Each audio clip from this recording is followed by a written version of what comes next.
Yeah, fix the hair. There you go. There we go. Okay, Mark, if you would like to start start rolling. All right. Well, been working with Denise and trying to get a really beautiful picture of this, and we're forming a wisdom council to help steer Awaken Dream Synergy in a way that is non-judgmental, that creates a really safe space for people to offer their gifts. And as the gifts come out, we listen carefully for everyone's gifts and see how we can integrate them and provide a synergistic melding of our networks to provide these beautiful new solutions that in the pre-discussion, as Stephen was talking about, the agent capturing, the idea of these tipping points in the institutional models that are coming. We're seeing a lot of them getting really close. We've already seen the economics start to tip. Governance is totally unsustainable, so we're seeing it tip. The government agencies are all reaching unsustainable proportions and imbalance.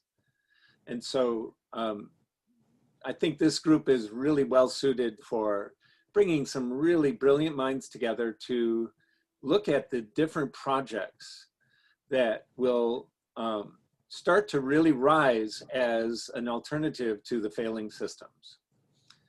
And I know this was Barbara Marx Hubbard's dream also, and Sherry can speak to this better than I can, having lived with Barbara and worked with Barbara for many years. This is part of the conscious evolution. Andrea, who I hope gets to speak at some point, Andrea Harding or Tan, she's been doing some wonderful writing about this, and she had some great experience in the Synergy Hub for learning how resonance can work and where some of the issues rise up in working together. And of course, some of the shadows will show up.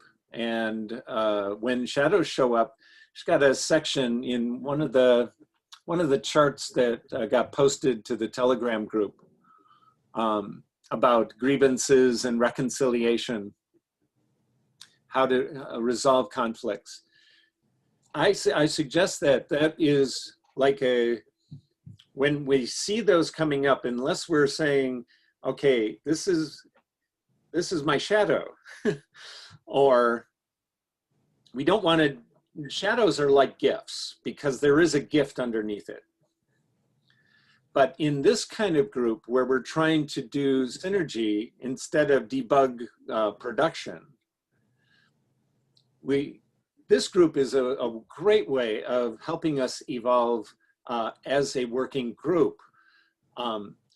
We're talking about production strain. When we have deadlines and the old model of producing and under the gun to get it done by a certain time, those stressors and everything that's kind of part of the old system, that's the old pattern.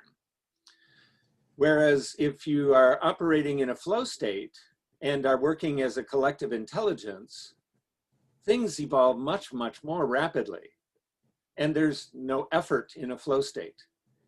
Effort comes when there is that stress. You're bunking against something, including a time deadline. So I would like to suggest that this not be necessarily a production meeting, that this is a meeting where we are working on these innovations, how to harmonize these innovations so that we can really pool together and create one of the key words in here, which is synergy. That was just my take on this group as an intro. And I'd love to see this in dialogue with the council and how we could present it even more formally to the whole group. Because I'd love to be bringing in a whole bunch of beautiful thought leaders, not just to do presentations, but to bring their network to something like this group, which can really create the broader solutions that cover all 12 sectors of society. I looked at this group as an integration group and a futurist group. So I've always viewed this group, and it's one of my favorite places to land. So anyone else want to pitch in or introduce themselves? I would love to, I guess we'll do the, maybe Sherry, as a part of your intro, you would like to do a little bit of a general guided visualization, just to bring maybe what Mark had said into a beautiful format that sees that synergy or something. And then talk about you. Okay, I'm fine with that. Okay. One of the things I'll just say as a preamble is I've done a lot of group work for a lot of years, and it's always interesting walking into a new group because there's like, my protocol is we drop in to begin with, and then we do whatever our process is for meeting the new people, and then we maybe do a check-in, and then we whatever. So there's so many different ways of flowing. So I'm happy to be resilient and flow with this particular constellation's synergy here. So it's a real blessing, and I love that you asked for grounding. I believe when we use the word coherence and resonance, it's actually about the field, and the field is what we create in every moment, and it's always present. So it's an emergent phenomenon, and we can bring ourselves into greater coherence, I believe, through like even just 2 minutes of silence can transform a field. And the heart math folks know all about that, as do many other wisdom traditions. So I just invite us to become really present, and whatever you're doing, whatever you're thinking, just become really present here now with your eyes open, and just notice what happens. That you might have been distracted, your attention is somewhere else. That's fine, that's life. We're a very highly distractive culture with lots of things pulling at us and crazy stuff with COVID and all that. So notice your breath just getting a little bit stiller and deeper, and feel yourself becoming like a conduit between heaven and earth. And now slowly close your eyes and take a moment to really savor who you are in this moment as a unique, gorgeous being. Sometimes that takes a little bit. You're like, what? I have to savor myself? Yes, yes, this is it. This is the core of the fractal. Because you are perfect and incredible and gifted and unique. You are unique. So just lavish some love and attention onto yourself, who you are. Turn all the exquisite creative creation codes, synergy codes, co-creation codes that go out. Turn them all in. And bathe yourself in this nectar of your own self-presence.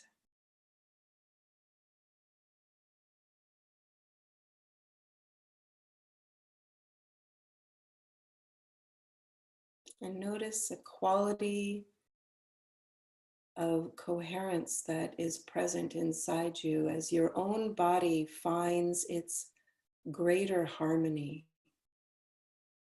As we tap into your and our greater potential.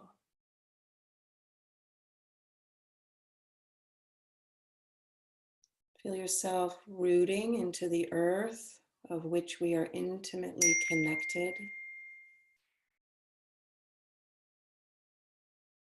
And as the Taoists would remind us, we become a conduit between heaven and the cosmos and the central sun.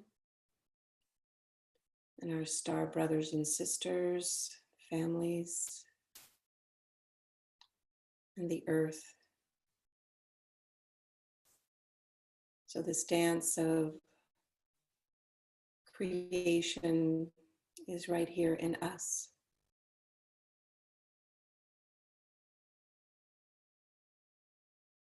Just feel that love, that appreciation growing from within, from your heart, flooding all your cells.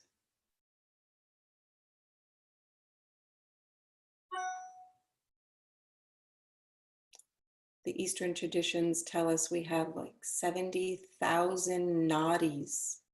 These are energy lines in our bodies. We have inner sacred geometry.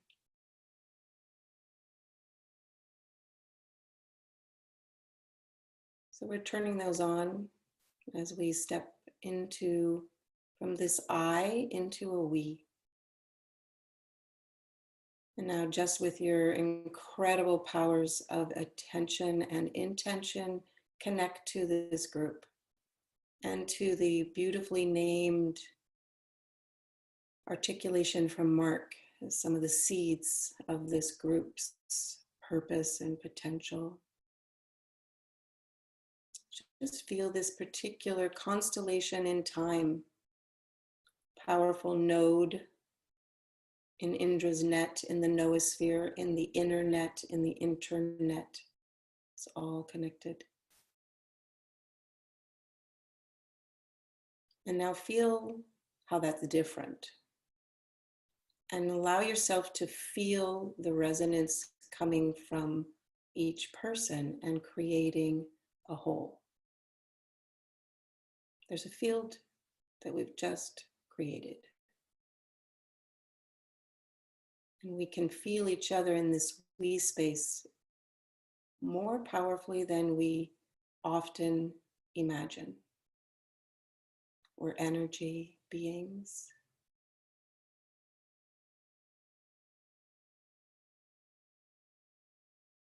And allow the little subtle inconsistencies or little edges of unknown mystery,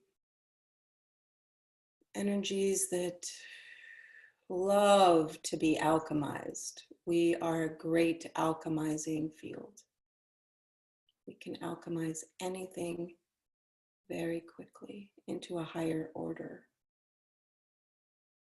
When we learn how to do this at the social system level and design of everything we do, everything will make a quantum leap.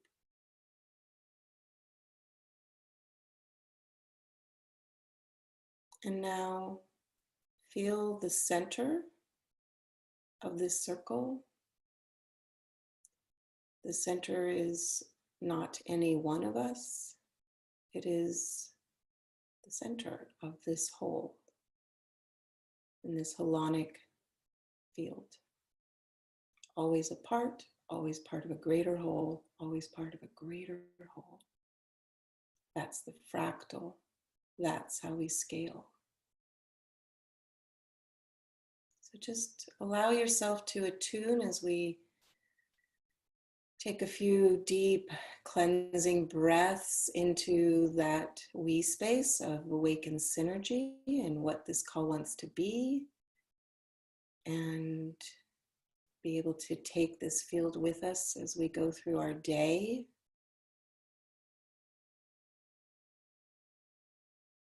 And allow yourself to slowly open your eyes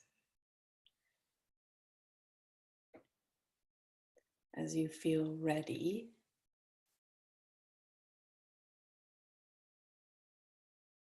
And take in the other beautiful smiling beings. Oh my goodness. A lot of goodness here. And even the faces on their, even their faces and their names. And the trees behind people. Okay, great. Wow, that was really good for me. I hope it was as good for you as it was for me. I needed that to bring myself fully present into the field. So It's really an honor to be here. I've been hearing about this group since it was set for a while, and I've been in the field for a while. I'll be quick, since that was a little longer than we probably expected. Sometimes that we are in the timelessness of things. So everything is in perfection, as Mark and I were talking about the gene key 5, which is impatience, to the gift of patience, to the Siddhic, the divine gift of timelessness. So we're really playing with these codes, the Siddhic codes. I believe that we are a code of a node in the synarchy. So for those of you who are familiar with the synarchy and the gene keys, I'm happy to do a riff later about synarchy. My background and who I am, what I bring is I am a whole systems designer. I've been looking at trim tabs for trim tabs as in, what are those small little things that can actually, like the butterfly effect, make a huge impact in culture and transformation. So I've been tracking those for, I guess, 30 years, maybe 30 years. So looking at them, they've included media and how we communicate and tell the story, so communication, and then social process, so process design. That includes online and in real life. So the systems by which we create meaning and we discover about each other, the social fields. And then it was coherence, the coherent energetic architecture of systems, fields, and all that. And I consider that a kind of a design stack. The energetic architecture is foundational, the social architecture, and then the digital material. So I've been a journalist through all this and co-founded indie media, been working in independent media for 28 years. I did a lot of media policy work in the 90s, and then I couldn't really handle being in the old paradigm too much, so I was always creating new models that make the old ones obsolete. So that's a little bit my passion. And technology came into my life 20 years ago with Indie Media, which I co-founded in 1999, which launched citizen journalism worldwide and was open source, open publishing. For the last 20 years, I did that. That was my baby for 4 years. Took it from 1 media center to 250 around the world. And that got me connected to techies, geeks, hackers, and all the stuff that goes on with programming and designing new platforms for our playing. And I've played in a lot of different prototypes, and I'm a believer in creating heaven on earth. And I'm not interested in incremental, I'm a quantum think kind of girl. So that's how I design and play. And I'm Barbara Marks Hubbard and I'll just close with that. She and I met in 2005 and she adopted me into the evolutionary family. And I started working closely with her on the Synergy Engine, the Wheel of Co-Creation, the Peace Room, which became the Office for the Future, which was about mapping, tracking, scanning, and connecting what's working in the world and making it visible. We didn't have the technology. She ran on that platform in '84 for vice president. That it should be a function in our governing systems. So we need those kinds of functions to make visible what's actually working and to let people see, oh my God, what's possible and what's already emerging. And I was working with her on the planetary mission and all sorts of other things with Juan Carlos and other colleagues and friends and co-creators. And then I was with her in Colorado because we thought we were being funded by some folks to do the Synergy Engine, but it ended up crashing. But I lived with her for the last 2 years of her life, and we are carrying on her work, and she is definitely present with us and loves everything we're doing. So she was a great inspiration, and I do miss her, but she's so felt and so present and was a great, great inspiration and gave us a lot of codes. And if anyone wants to have a PDF of the 52 codes that she wrote, which was about communion with higher self, I like them with the 64 gene keys and the 52 codes. They're like powerful, higher self codes, I'm happy to send a PDF to anybody. You can just drop your email here, or I'll do it in, I can send it in Telegram as a PDF. And that's it. Thanks for letting me go a little longer. It felt like 1 minute would be not sufficient to say fully hi. Amazing, Sherry. So beautiful to hear. Yeah, so Debbie, would you like to share a little bit about you and your work? Yes, that was amazing. Thank you. So I enjoyed the meditation and so nice to hear from you. So I am a technologist, so had a 40-year career across the full stack, beginning in telecom and ending in artificial intelligence. My mission is to, collaborate with luminaries like everyone on this call in order to make a quantum leap in society by using technology for good. So I came to believe that the technology was so powerful that we needed to shape it with a community of people that were centered and aligned themselves. As I began to research consciousness and AI, I realized I, perhaps, didn't know enough about my own consciousness and hadn't practiced. And I landed at Esalen Institute 2 years ago for some conferences with Digital Rain on consciousness and AI, VR, blockchain.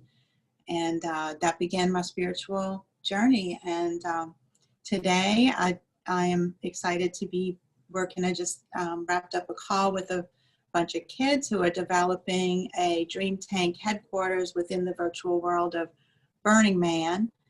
And so it'll be the only sort of kids camp, and they're actually developing the virtual world, and where we'll take people on missions to solve the SDGs, and the end state is to launch a game to accept a mission to solve for the SDGs. So that's what I'm doing today, and just really honored to be here. Thank you. Thank you so much, both Debbie and Sherry, for being here. For me, having female technologists who are also into consciousness and whole systems design, all the experience that both you have, I am so grateful that you are here. I love you, ladies. I'm so happy to become your friends and get to know you more. And I really appreciate you coming to the call, because it's needed, more feminine energy that is so aware and awakened as you two. So thank you. Could I just say something to Debbie really quick as appreciation, just because it's sort of this intro space? That was awesome to hear. I guess you know James Hanusa, and just appreciate with the kids and the game, and I look forward to further conversations. Thank you. Great. Yes, I'd love to follow up with you, and I will. Thank you, Sherry. Super. Steve, would you like to go next? Okay. Yeah, I'm not sure what I'm gonna say. Yeah, no, I I've transcended a lot of different technologies. Been involved in political world as well as technology world. I mean, I played with a wide variety of technologies, as well as been deeply involved. I was listening to some of these things. Like, I go back to the mid '70s when I first experienced the internet, and then in the '90s I got into, well, early '90s, late '80s I got into like what they call blockchain now, and AI. Because neural networks were just building neural networks with computers was fun, and was doing VR and 3D printing, and so all that existed. And then I have been really interested lately more in the how we psychologically imprint into our technologies, and how those technologies or architectures are affecting us now. These are echoes back from the machine that and so it's really looking at some of the ideals we had in the early days of these technologies and where we wanted it to go and where we thought it would go, to how things are manifesting now, and looking at that as a reference. And going forward, how do we architect, an imprint into our technologies, what we want. I mean, if I look at the great architectures, I'd say Beehive. That's a technology, and it took millions of years for that to evolve. And so we have these. We think we're more sophisticated than we are, and we also think our technologies are greater than there's a little bit of an ego there. And I think we just really need to appreciate the building process and be more mindful in the building process as we create these technologies, because we're merging, and what we're going to merge with these technologies is going to be our future society and selves. So very interested in that, very much seeing how can we evolve this concept of civilization, and how do we make it civilization possible. That's me in a short.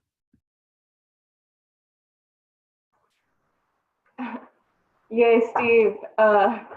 Steve was a godsend to me in Northern California for the last 7 years, because we would talk about the potential of futures in technology, and he was like one of my first dear friends, and longest up, because we were both so excited about it. So I'm so happy to have Steve here every time and have all of us get to know each other more. So we can have Florentina or Lumi go next if they would like to tell a little bit about what they've been working on. And we want to make sure that we get David Ellams in. So David, definitely let us know your timing, and we can bump us in the back if you need to start your offering. So Lumi or Florentina, who would like to go next? Okay, hi everyone. Well, if Lumi wants to speak first, it's okay for me. Whatever you want. I don't know. You go, my dear, you go. Okay, I go. Then, first of all, thank you, Sherry. It was awesome to, be grounded and feel the flow. And this is, I think, what we are here for. So, what can I say about me for people that don't know me yet? I'm a researcher in biofield, human energetic field. So this is my main activity now. I'm working on a lot of projects to try to understand how our biofields interact, and most of all, it's referred to meditation state and flow state and coherence state. This is my interest most of all. I studied for a lot of years with Russell Targ from Stanford Institute, and I studied remote viewing after I made a lot of other studies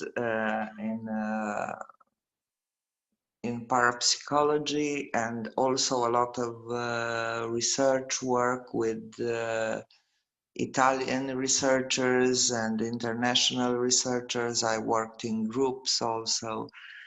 So now I am really happy to be here with all of you and share and learn and exchange more. This is it for the moment. Thank you.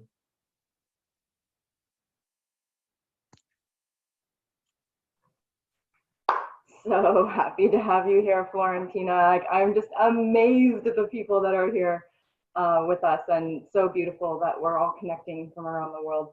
Lumi, would you like to share? I want to just hop in and just quickly say, yay, Florentina. I'm just cheering on these people, and yay, Stephen. That was really, it's wonderful to be in such, Very true. Such good company. Yes. Thank you. Louis? So happy. Well, Valentina, I love you. She's been so supportive over the last days. I'm so happy that finally you get to meet Sherry, that I briefly told her about. Well, after the wonderful 3-hour call that I had with Mark prior to this call, to be honest, the only thing that is flowing through my heart right now is to define myself as that which is seen through the eyes of every one of us. I am that I am. That's where my consciousness is right now, and such a blissful state that I want to leave it there for today. I am.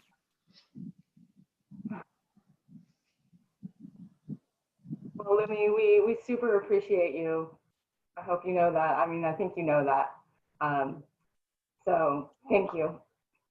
You're definitely one of the weavers and someone that helps hold the vision so beautifully that we're all getting these downloads for and have been possibly for our entire lives and probably previous lives if we believe in that.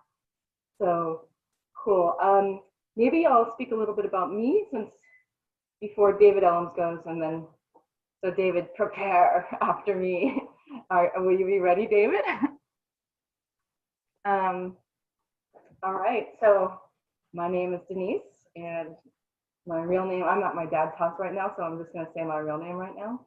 My real name is Denise Lochtenberg. So I'm first generation American from 2 Dutch parents. And I'm calling myself Denise Aurora to keep it simple and kind of fun. And burner name, I've been a burner for since the 90s. So yes, I started Awaken Dream Synergy because I have been a traveler and I've always been into technology because my dad's a technologist, my brother's a technologist. And so like innovation and logic and how to look at the world and perspective, and my mom's a philosopher and an artist, has always been a big part of my realm. So when I went into philosophy and psychology for school, undergrad, I ended up, of course, working at an innovative technology firm for villages online. So I was working and developing what it would be like to have tribes online. So I made this thing called Techno Town. I was just a receptionist, and then I was like, oh, I want to create Techno Town, and then I ended up being the #1 person who made their actual software. I went from receptionist, I'm this little girl just going to school, going to philosophy, to like the person who made the software. So they called me the Imagineer, and they kept. I actually went traveling because I always had this idea that I was going to be more like a journalist and photographer and kind of really immersed in the world and sharing knowledge about how to work with social systems and psychology, philosophy, sociology, anthropology. I was always into the ologies. So I've just been continuously researching in my own experience, but also reading and taking on the vision since undergrad of how do you make really interesting and cool technology to help humanity come alive in their heart and their love. I've been like that since I was a child. Like, how do we help humanity come alive? I'm that person who smiled at people who never got a smile, and they would always be like, thank you for always smiling, you made me happy. And then I had my own times where I wasn't happy, and I was like, where do I search?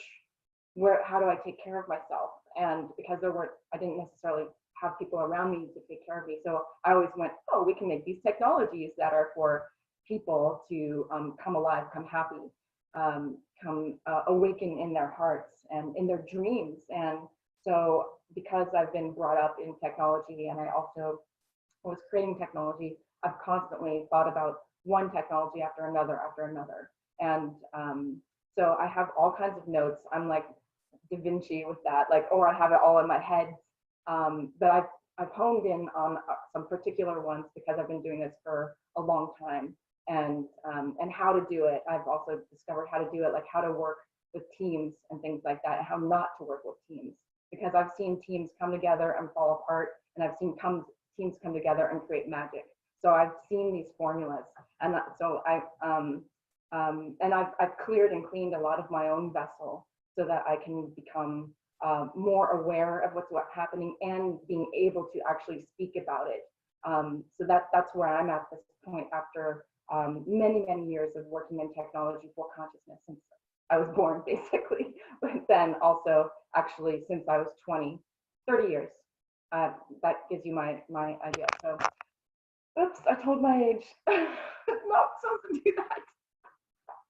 So, but anyway, I'm just, I've been in and out of technology because I've always been working in the consciousness realm. So I go run off to the jungles and get offline, and then I come back and I work on technology. I go off to the beaches and I get offline. I live in a yurt and off, and then I off the grid, and then I go back to technology. So right now I was just living off the grid in deep meditation, living on the beach, and then COVID happened. I came to California from Mexico to actually touch in with some Latins, to talk with Dan from Versus and some people from Leagues of Legends and some deep therapists, magic therapy kind of people. I have a group of friends in LA like that.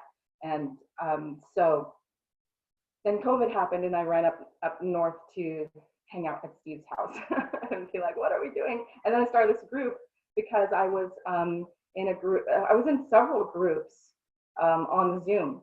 And what I was noticing was that everyone was just talking ideas, and what if we do this, and what if we do that? And it was just a lot of like round and round and round discussion that really didn't, to me, seem like was going anywhere. So I was like, well, let's land this. I'm into this action mode.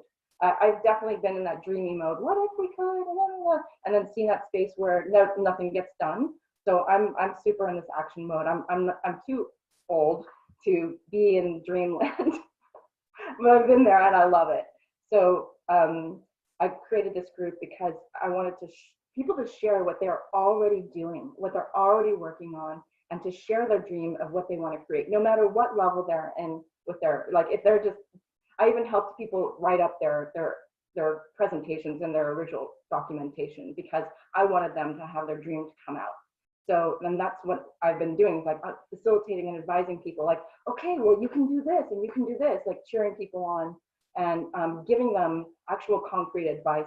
And so we have several advisors that can give people different levels of advice, from like the high, like how we're bringing the 3D to the 5D, to the how do you actually concretely write your presentation and your CV, or go out there and share your information with people, and how do we actually synergize? And so that's what we're doing in this group, is we're discovering that, and it's allowing it to be open and kind of experimental on some level, taking people's suggestions and then being like, oh, I'm not sure if I want to do that, but okay, let's try it. And then being like, that shouldn't have happened a few times. But we're discovering like that's better kind of to have the experience, because then you know what works and doesn't work. Like I kind of opened it up to people, and then we got some crashing kind of feeling and ideas coming through. And so we were just like, that person hasn't been onboarded, and so let's take a step back and let's rediscover how we're actually developing this and creating this. And what's exciting for me is in the beginning, I was like asking people, you guys, let's do an onboarding process. And I was like pushing it and silence, but now everyone's like, we got to do this. It's like, I mean, there wasn't that much silence. So I always had everyone helping, but we've been feeling it out. So I'm really happy to have very ingenious people on here to help awaken dream synergy, but also to synergize in all of our projects and come alive in it. Oh, here comes David Ellams again. So that's wonderful. And like Mark was saying, we are interwoven and interconnected with tribal and interesting people around the globe and around the world. So this is where we're at with COVID, is how, or just in this time, we've all been talking about, we've all been feeling about this time, that we can really come together as earth beings and create synergy and love. So just to let you guys know, and I'm doing this recording, the meditation I do every day, as I look at the earth, as if it's below my feet. And I imagine that there are the people here that are creating the synergy, that are loving, that are caring, and that we're all releasing our shadows and coming into the gift and the light. And I'm imagining and seeing the weaving of our light together in those nodes like Sherry was talking about. And then I'm also receiving into my body, into my chakra systems, all the grace that is here for me, so that I can help synergize and help a great earth happen, and then let go of any of my fear that won't happen, because it is happening. So when we all see this and believe this in each other, then that's what we have. We have each other to believe in it and to continue that weaving and that synergy. So I believe in us, and I believe in what we're creating together. So thank you all for being here. And whew. Now, David, would you like to share a little bit about you and our world? If you would like, you could first speak about you, David, like your experience in life, where you're at, where you're going, but try to keep it, not too long, so we can actually hear about our world. We would love to hear about what you've been creating in our world as well. And if you have any kind of presentation, like a camera or screenshots or, share screen, please do so. Welcome, David. Yeah, hi. Hi, everyone. Yeah, just so you know, this is all like last minute. And it's funny you say that, because I was just thinking like, what am I going to say? Just so you know, because I'm on the autistic spectrum, or neurodiverse, NDs would like to be called, and we all diverse really. So we're all on the spectrum, I think, in some form or another. So like, just bear with me, and yeah. So, and I was just thinking, like, have I got like a presentation like Versus had and Threefold? I thought, oh, it'd be great bit of presentation together. And I remember I made one years ago. I just found it while you was talking, like my archives, like an old Next Gen Software Owl like PowerPoint slides that I made. It's quite a few years old now, it's a bit outdated, but I could like share that, and like it's a link to it on my website. So if people want to see it on the website, they can look at it properly. So just like Threefold, I'll be like just skimming through it, like so you can read it properly, like offline basically, or online, another time I'm not talking. And by the way, where I was going with it, because I'm on the spectrum, communication, especially verbal, isn't my strong point, so you have to bear with me, and I had no practice whatsoever, and this is a presentation that I haven't even read like for 5 years, so just bear all this in mind. This is very like just in the flow, and I'm just going to speak from my heart really. Like, I found that the best way, because I've done some public talking with our company, Yoga for Autism, because I found yoga meditation is what helped turn my life around, because I basically struggled with autism my whole life. And I was on like medication, antidepressants, sleeping tablets, anti-anxiety tablets. So this drugged me up. I was in the system basically before I was awakened. Glastonbury and Avalon, 12, the heart chakra of Gaia. So it's a nice place to have my awakening. And then I created Yoga for Autism in 2013 when I got off all the drugs and medication, and I started doing yoga, and then that just completely transformed my life. And I just felt a billion times better than I ever felt when I was on medication, because that just turned into like a zombie, into a robot. I was just like, yeah, I didn't feel depressed anymore, but I didn't feel alive. I just felt like a hollow shell, just like a numb. This numbs you, and it's not the answer really. It cuts you off on your like your soul and your heart and your essence really. I think that's the whole point of it. Yeah, so my background is so similar to Raymond's. When Raymond did the protocol love thing, when he was talking about his like story, and it was so similar. Like, I got programming on this 8 on a ZX Spectrum, and I had an Amiga, and then I had a PC, built my first PC at 12. And I always like, because of the autism, I was always great with Lego. I love Lego and computers, because I remember trying to sleep when I was like 5 years old, and like I had my dad's dot matrix printer. Remember that, like printing along, and I couldn't sleep. And I was like, what's that? And then my dad was like programming on a Spectrum with like some guy in France, like some pair programming, like, copying out the code out of a Spectrum magazine. I'm fascinated by it, because then he got me a Spectrum at 8, and like I played games with my brother, but I was more interested in how things work rather than I'm just gonna put this other screen on so I can see you guys. Hang on a minute. Yes, but yes. So I was like more interested in how things work. So I was just wanted to make the screen flash different colors and draw different lines in it, and that's why I got into programming. And Lego has also got me really creative as well. So I used to build the things in sets, but then I was more interested in building my own things, and I build like my mum would tell you, it used to do a heading because they bought me loads of Lego and the floor was just covered in Lego all the time. So always walking on Lego, and I used to build entire cities. Like I built like entire like spaceships and cities, and had a whole like I was in my own imagination and my own story land. Like I couldn't fit in the school. I was bored. I had a really hard time in schools. I was bored a lot, and so I was a social recluse and I couldn't talk. I couldn't speak. I had a really severe stutter, and obviously all the bullying made me even more introverted. So I just shut down. But then my escape was Lego. And then it was computers later on. So that's probably what I got into programming, because I was like, oh, I found something I'm good at. And it was just like, and then later on I found it's part of my path, because that was why I was here, like to build the OASIS basically. So if you read the Ready Player One book, you watch the films, great. But if you read the book, like it describes my life, James Halliday's life, like how he grew up in the 1980s, and he had autism like me, and he struggled to fit in, and he was in Dungeons and Dragons playing RMD with his friends, like I was doing as well, and then Shadowrun and Magic the Gathering cards. I was also into fantasy and sci-fi and computers, but I just couldn't handle social relationships and women petrified me. Like I had people come. I remember my son would come up to me and ask me to dance at a school dance, and I'd just run away and go home. It's just like I had a massive social anxiety, and I just freak out. I was like, oh, the girl's talking to me, and they're like goblins to me. Then it's just like I've come a long way. I'm still working on trying to be on this planet. It's been very difficult to ground.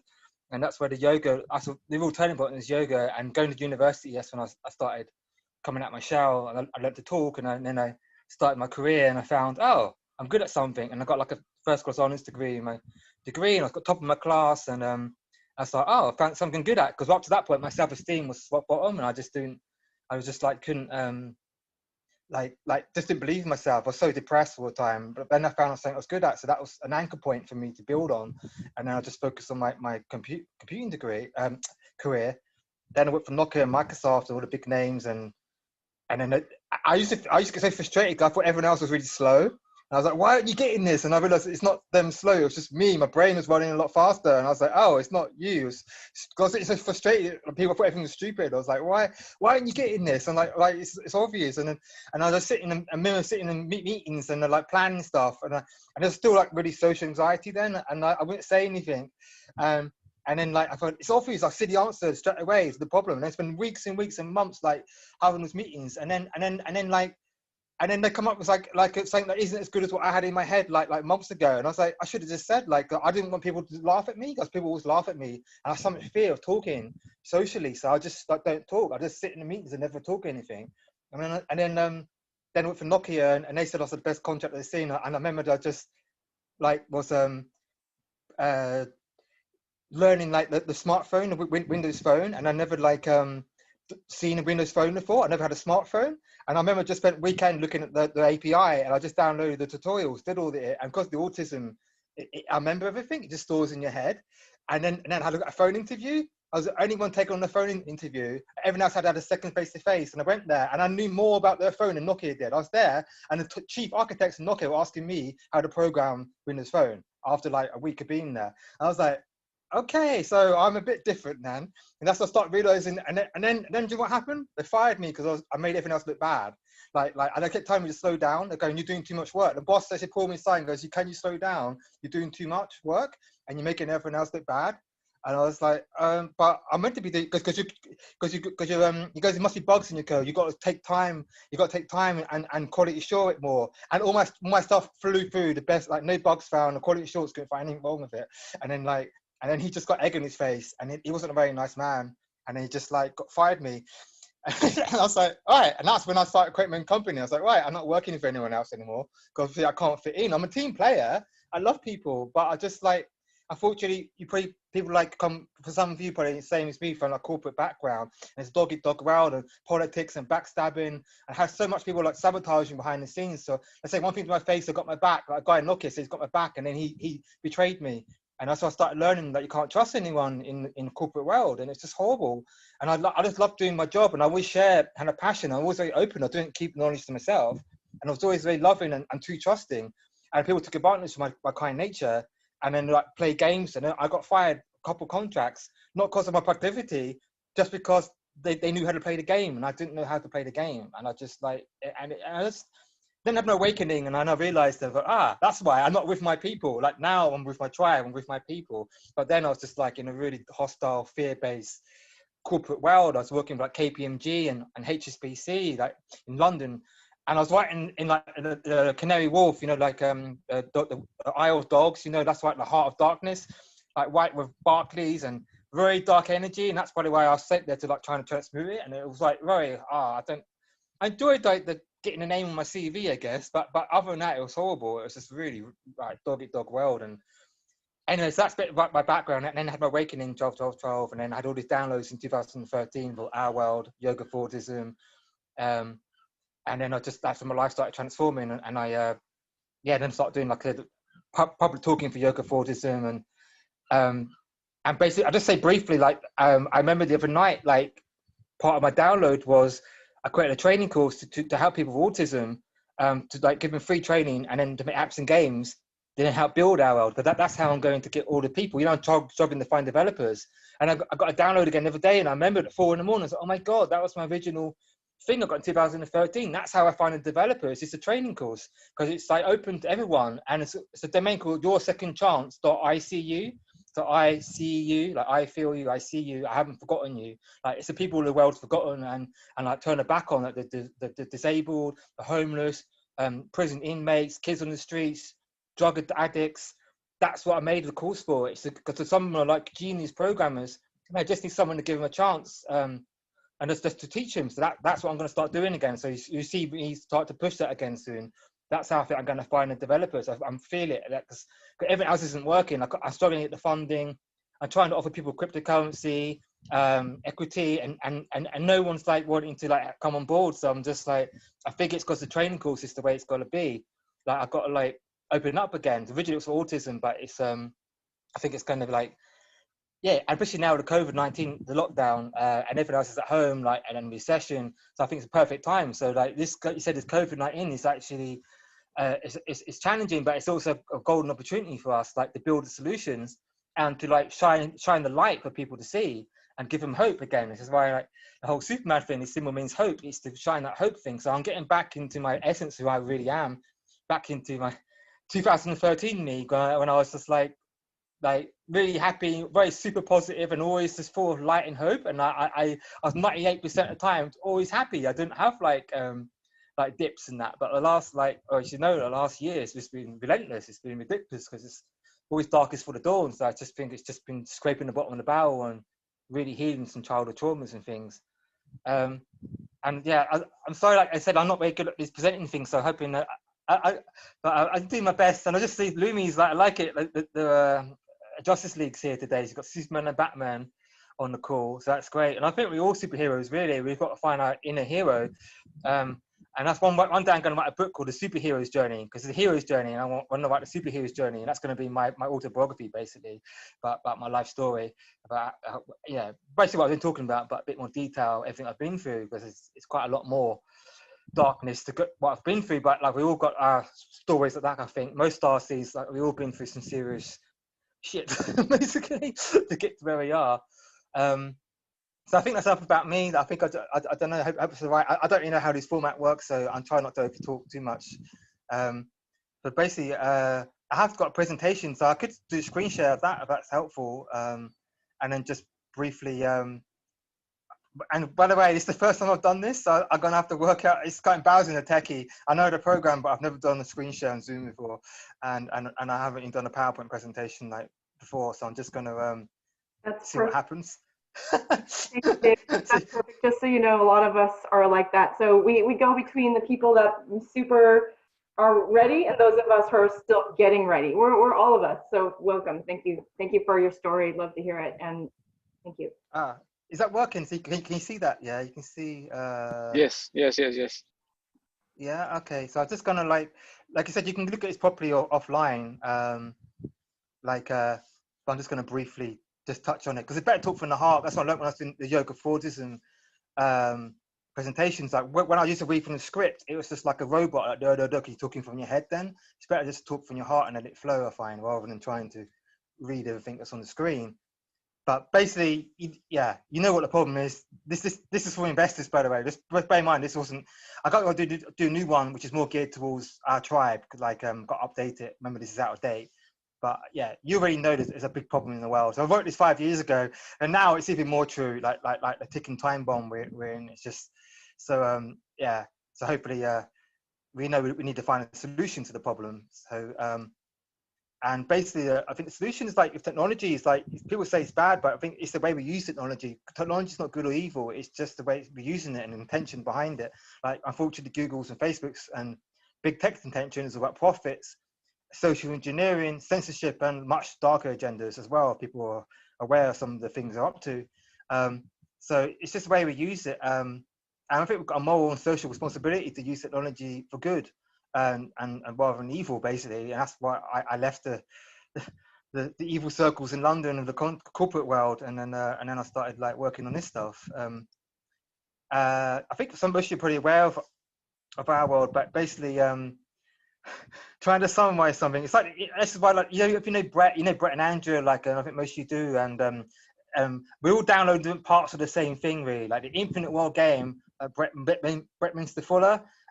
Like that is all part of the same thing. That another name for it is our world. It's all part of the same thing. A game. It's like gamifying the world, because it's not, our world isn't just a game. It's a platform. It's a gamifying the world, like a real-time simulation of the world, to teach people how to create a better world and live in harmony with each other, like with the planet, nature, animals, and to put our differences aside and work together as one. And then we can create a better world. It's basically an ascension training platform, so that's basically the summary of it, the strap line. I'm getting better at summarizing.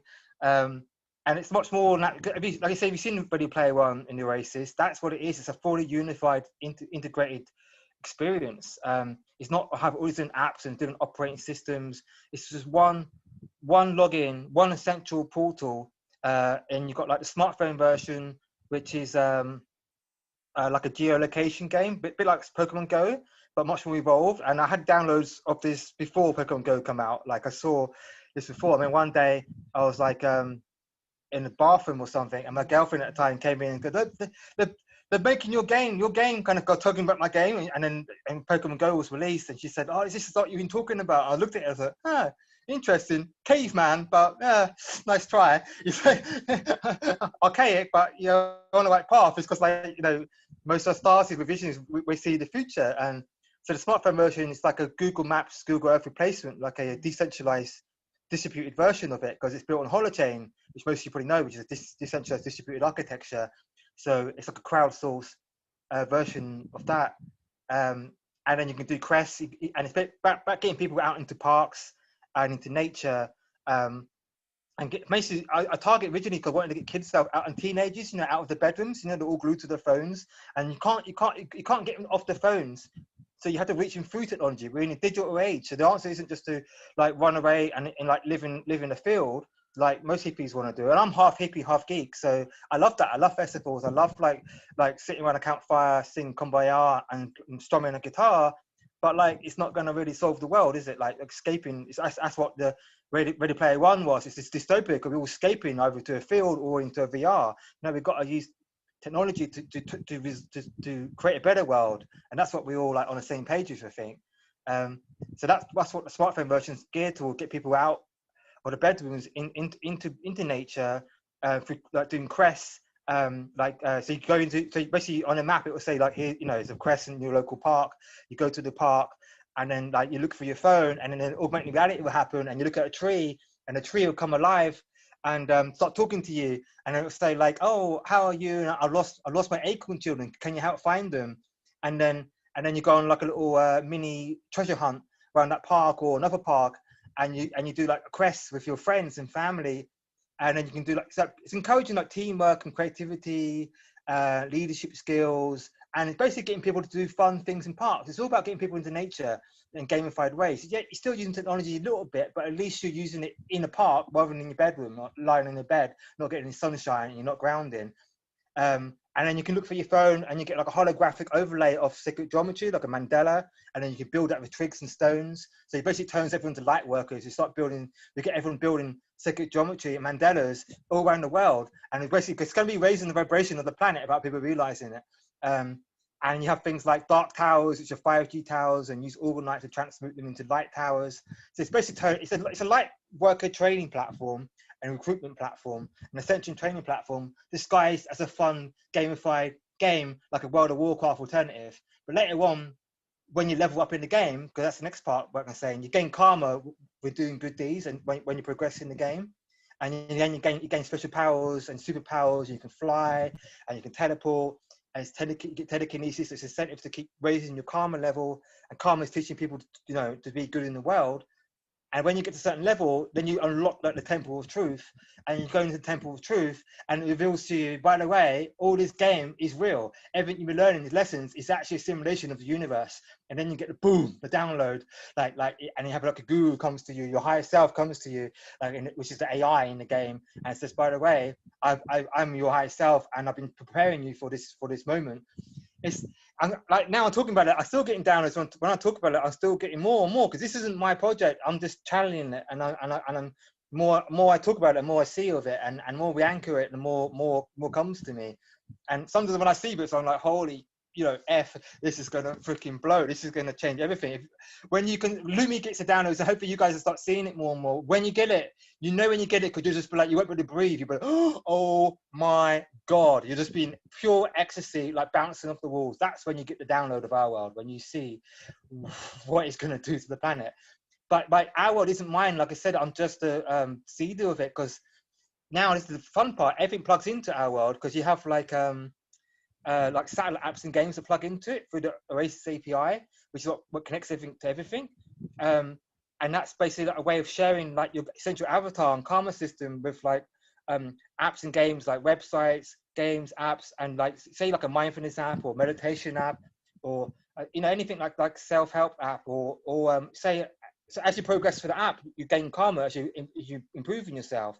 Or it could be like a volunteering app for charity, or it could be planting a tree in the rainforest, or maybe you buy a smoothie, like a green smoothie from Pret instead of the can of Coke, and you scan that Pret green smoothie into the game, and your digital avatar. This is the crystal tree, by the way, the same thing. It's that threefold. He's getting the same downloads as me. Like it's a digital tree, and you drink that smoothie in the game, and it's plus 10 health. Or you scan in an amulet, an orgonite or a heart quartz crystal, a real life one. You put around you scan into the game, and then your avatar puts on the amulet, and you got plus 20 health, or your health bar generates plus 10 points. Like it's real life, infinite reality. It's not XR, it's IR, it's infinite reality. That's what IR is, and Brett's got part of that download too. So we all get the same downloads. We're like looking at the same mountain, but we're looking at it for different sides. That's what it is. Like we all get in different parts, and this is what we're all synergizing. And that's why I love like connecting with you guys the last few years. I'm like, oh my God, you're seeing it. You're just seeing different parts of it. And our world is the container that plugs everything together. It's the thing, the oasis. Like you see Ready Player One. It's not like 10 platforms. It's one platform, and many. It's a magic verse. I like Lumi's thing. Magic verse is what it is. It's a massive magic verse. And you've got portal popping. So you're getting it, and you jump to different portals, like in Ready Player One, and that's how you get to the Infinite World game zone, and you get to the Exa game zone, and then you get to Ozone zone. Well, I like Ozone Zone. That's quite a nice ring to it. And then so it's like you've got all these different like parts. You see Ready Player One, you know what I'm talking about. You see when he's flying through the portals, he's flying through the universes. That's what it is, jumping from universe to universe. And that our world is the container for that. And reason it's called our world, not like our Omniverse or something. It's because we've got to take responsibility for our world first. We've got to like together we can create a better world, because like we can't go off like everyone's escaping to different planets and fly through the universe, which is great, but we've got to take responsibility and heal and sort this world out first, because we can't go off and meet in other races and explore until we got our shit together. Sorry for my French, we've got to like sort this planet out first. We can't be running away from our problems. We have to take care of our planet. So every single beautiful person on this planet is a it's part of our world. It's part of the our world team. That's why it's called our world. So it's not my project. That's why I put mine in brackets. It's our project, and I just brought this name forward. That's where it comes from. But there's many different names for the same thing. And basically the OASIS Pride I touched on briefly is also a way to like, that's the data layer of our world, and that's how it gets everything to talk to everything else. So like Threefold, Holochain, Ethereum, EOS, IO, you know, all the blockchains, IPFS, ActivityPub, Scuttlebud, there's tons, all these different protocols. Like, this is the thing, everyone's building these different protocols and platforms and trying to compete with each other. They're always like, I gotta build this one, I got the higher throughput, I gotta build this one. It's all exclusive and like separation consciousness. It's not unity consciousness, and that's what I'm building. It's unity consciousness expressed through the technical sphere. That's how you summarize it, because it's about bridging everything together into one unified platform. Like that's what I saw. I thought, I don't want to build something to compete. I want to include everything. Everyone has a part to play. Everything has pros and cons, and that's why. And now I'm getting more downloads of the OASIS API. The first bit I've been building the last couple of years is just plugging all the providers in. Now that's been built, they've got EOS IO built, we've got Holochain built, Ethereum's being built now, Threefold's about to be built, and there's many more being built soon. And now I'm starting to build the layer on top of it, the magic bit. So basically, and it's a way of getting too technical, of like sharding your data across the entire internet. So if even like one of the networks goes down, because it's replicated across all the networks, the OASIS API and anything built on it, like will never go down. The only way it go down is you have to like blow up the world. Literally, and if you blow up the world, like I said, if that goes down, then you got more problems than the internet, like to worry about. So like it's like it'll never be zero downtime. It can never be like service denial attacks. It's invulnerable to anything, and that's why, because it's connecting everything to everything. So like it automatically. Also, it looks at the latency as well with the different networks. So one is running slow, it automatically switch to another network to stream your data from. So this is just some of the benefits when you connect the dots, when you connect the nodes, when you're not separate in your own little silo. If your silo blows up, you've got no backup. But if you're like connected to every silo, then you can bridge between them. That's as many, you know, I don't need to preach about unity consciousness. You know the benefits of it, and this is just the benefits of it in a technical way of doing things. Yeah, so that's basically. As I said, I've gone off script again. Like I can't. It's hard. I just talk from the heart. It's just flowing out of me as I'm talking, and it's hard to like follow a script for me. But basically, and also in our world, like it's like a bit like Minecraft. Like you can build in anything you want, imagination. So like you can. This is on a smartphone. So on the desktop console version, it's a virtual reality version that's going to come out after the smartphone version, which is what I've been working on for the last few years. And then in the virtual reality version, on the console version, you can build anything you want, and you can play it anywhere you like. But like if you're selfish and you like just build your house on your own, then when the storms come or the rats or monsters come, like you have no one to help you. So like when it just teaches you about unity consciousness and karma, and when you work together as a team, then you can like achieve, you're much safer, and you can level up in the game much faster. And you be anything you want. You can be a fisherman, you can be like a researcher or anything else, but there's no violence in the game. There's no like player on player violence, and there's no player versus extraterrestrial violence, for obvious reasons, because we've got to get away from this ETs are bad, because you know where we're going, like, you know, people going to rude awakening soon, because most of us know Starseed, so most of us, we're all ETs, so none of us are from here anyway, so like we've got to get over this, like being afraid of what's out there. But I had to put in just temporarily some combat just to pull people out of World of Warcraft and GTA, because all the kids are playing these violent games, like these games in Call of Duty, and I wonder why there's so much violence in the world, because you know they're created as training platforms for the military, and so the top people in these games, Call of Duty, are recruited. They get knocked on the door for the military and they recruit them, and same with the flight simulator games, the recruitments for the Air Force. So these games are created for that. You know, at least the flight simulator isn't as bad, but like Call of Duty, and like the graphics getting more and more realistic, and you've got like 7-year-olds and stuff, 5-year-olds playing these games. I mean, and you think it's not affecting them? It is affecting them. It's conditioning them to violence. And then imagine when it goes virtual reality, which is going to be, and then you've got a 5-year-old immersed in like life graphics, like with blood and guts spewing across their faces.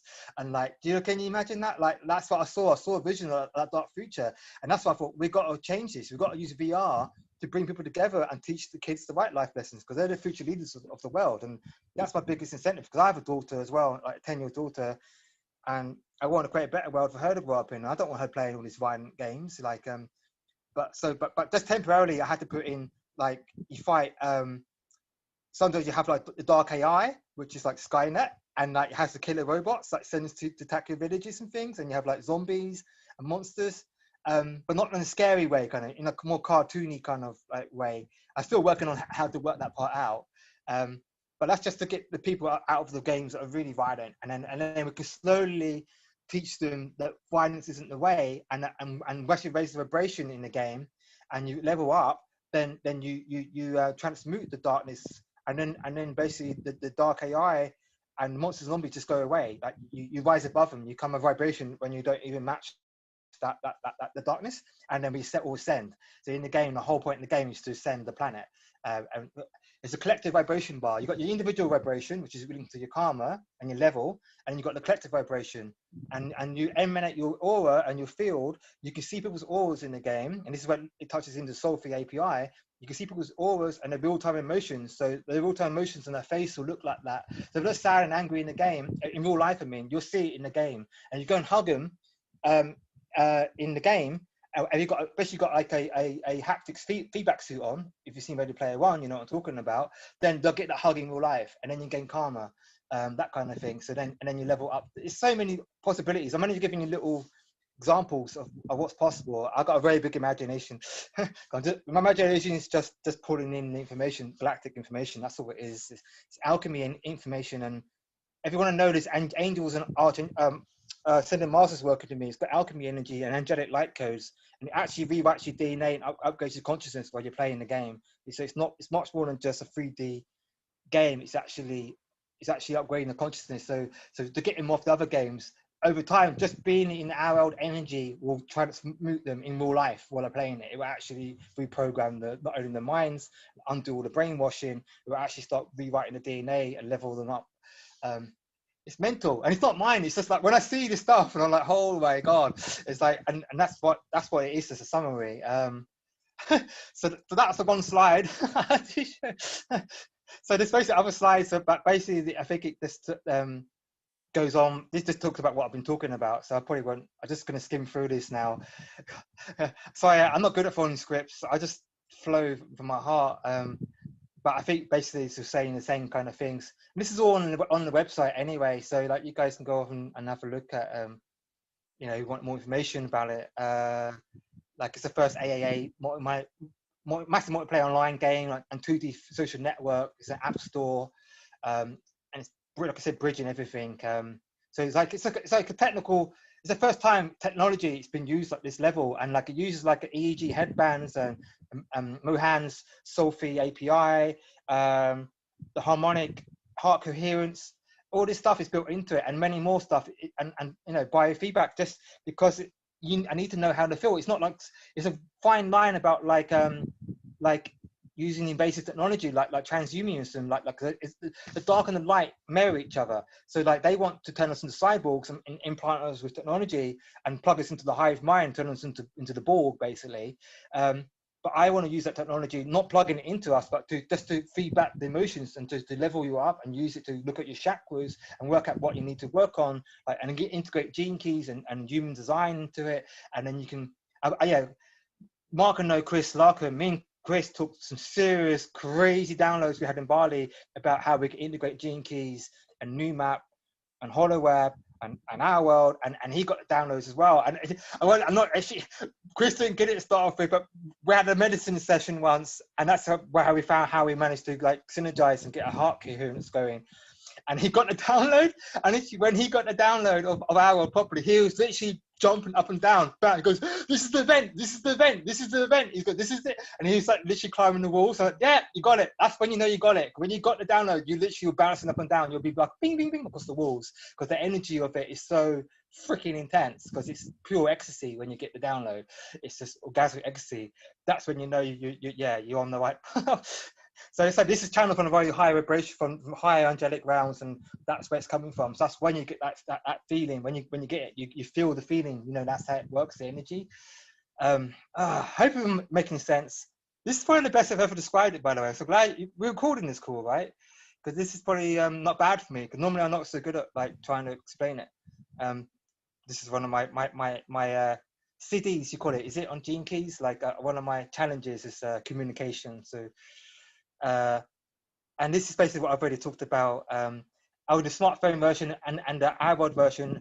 I mean the console version. Again, the world first. They all you can see the same players. It's billions of players in the same world. Because right now you struggle to have so many players like Ozone will know. It's only so many players you can have in the same world. So you've got a low polygon count. No, you don't need to do that. You can have real-time, lifetime graphics using holochain. And they keep telling me, you can't do it. You can't do it. Holochain is not for real time. Oh, you can. I got a download for that. It's because Yes. like you got like no what. I won't go too technical, but basically I got a download like holochain is essentially distributed, but it has node-to-node messaging. So like when all you got to do is look at people in your area who feel the site, people near you, and all the people near you. Then you do node-to-node messaging. So like you don't have to have billions of players communicating at the same time. It's only people in real life. Like when you're in real life, you don't have billions of people like sharing data at the same time, do you? You're only interacting with people in your area. So that's how you can have infinite players. And literally, you can have many players. The technology will support infinite players like logged in at the same time because of holochain. But holochain can't see that yet. They think it's not possible. They think it's all like disconnected transactions. No, you can use that decentralized distributed processing to have infinite players. Sorry, I'm going off the script. I get very excited when it's stuff because it's going to really blow. It's just going to change everything when this stuff comes out. And if you read the book, please, I really implore you. If you haven't read the book, please read Ready Player One. It describes what I'm talking about. The architecture of our world is in there. Holochain is in Ready Player One book. He doesn't even know that the guy and his client, I want to meet him. He downloaded all this stuff. He downloaded this stuff and he wrote the book. And it talks about James Halliday, which is about me, the autistic person, and everything he did. And he created a company the same time I created my company in 2010. And he released OASIS in 2025, which is the timeline I'm on to release the OASIS. It's mental. And it just goes on and on. It's a prophecy. It's not sci-fi. And it talks about the architecture of how having this decentralized distributed architecture, and everyone has this console that it runs on. And I'm going to build hardware that heals you. It has orgonite and healing crystals and frequencies. So like, not only does it not kill you like EMF does now, it emits healing frequencies and never needs charging because it runs off 0-point energy. And you have every house will have this device in your house that powers your house and runs the races. And it's distributed processing power. So infinite processing. It never get lag, it never get slowed down. Like that's what holochain is enabling. If you know holochain architecture, that's how it works. Sharing the holofuel is just phase one. Because I see version 100 of holochain. That's what I see where holochain is going in 10 years, and that's what I'm building. I'm trying to build. I'm building what comes after holochain. Because holochain is what comes after blockchain, and our world's what comes after holochain. Like what's built on top of it. Sorry, I haven't lost you. I know it's a lot of information to try to absorb in one go, and lucky you probably can like play this back in slow motion after and watch it a few times because it's I know there's a lot to take in. I've had years to download all this, and this is a video you can watch online as well. I'll just skip this. How did you skip? Yeah, next. I know, like, I'm not sure I'm doing it for time, so I'm just going to quickly skip through, and then you guys can ask questions, I guess. That's probably a good format to do. Yeah, I think I have to try and figure out how to come out of this. It wants to play the video for some reason, but I don't want to play it. This video is on the website, by the way. How do you like just like skip a slide?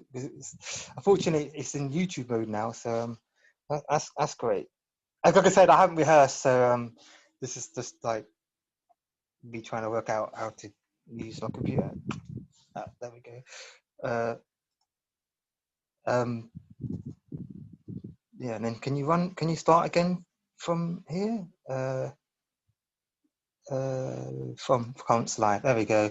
And it just, that's just basically what I'm talking about. It connects everything. Magic Leap's also the future, by the way. People like slanted it, but if you look at Ready Player One, right? What's it have? It has a laser that projects into the eyes. That's the future. Because I tried VR headsets. I'm sorry, I get a headache and vertigo and migraines. So I can't use it because having a screen, that energy in your brain is like not good for you anyway. And especially if wireless, it's really not good. And that's what Facebook and Google counting on. It's another way of giving you brain tumors. So it's really not good technology. Magic Leap's the way forward. That's how it's going to work. So I'm really excited about that. These are just, again, like blockchain. These are just stepping stones to get us there.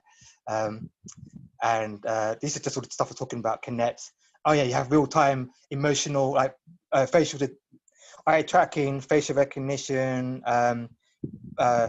Get people doing yoga, meditation, because you have like voice recognition. So you do like yoga and mudras, and you start doing like energy work and call, you gotta call light to myself now, and I ground myself into Gaia now. There are commands in our world to like create magic spells. Magic spells are actually real affirmations you say out loud in real life, so it hears you and your avatar responds to it. And guess what? In real life, you get the same response. So you're calling light to yourself and you're grounding yourself in real life, and they don't even realize it. So basically, they're doing spiritual practices without them realizing it. That's why it's like spirituality through the back door, because you're not going to get them to do it through the front door. So you got to get them doing it like through, yeah, that way. And I've already talked about this basically. You can read more on this after, and how it plugs everything together. Yeah, covered most of that. Oh God, sorry. Another video. This is just to stop people falling asleep. Like we can watch videos if we like, but I don't think we've got time really. They're only little clips, but it's just for investors. I know I talk a lot and there's a lot of text, and so I did learn for feedback, have pictures and videos. That's why I just chucked them in there, stuff on my website. Yeah, like everything, open source, open community project. Like I said, you can check out the GitHub repo here. Currently building .NET HTK. So basically right now the problem with Holochain, it's like you got to learn Rust, and it's really technical. Even for me, like it's very low level. It's like to me, it's like doing assembly. Sometimes it's like it's a lot to try to like learn, but .NET C# is so much easier. And I'm building a 4th generation, 5th generation layer on top of it, which basically means anyone can build an HApp now. I nearly finished the prototype. So literally, you create the objects what you want, you say the relationship with it, and it'll scaffold and build your whole HApp holochain application from that, and then it'll generate all the Rust code and WebAssembly from there.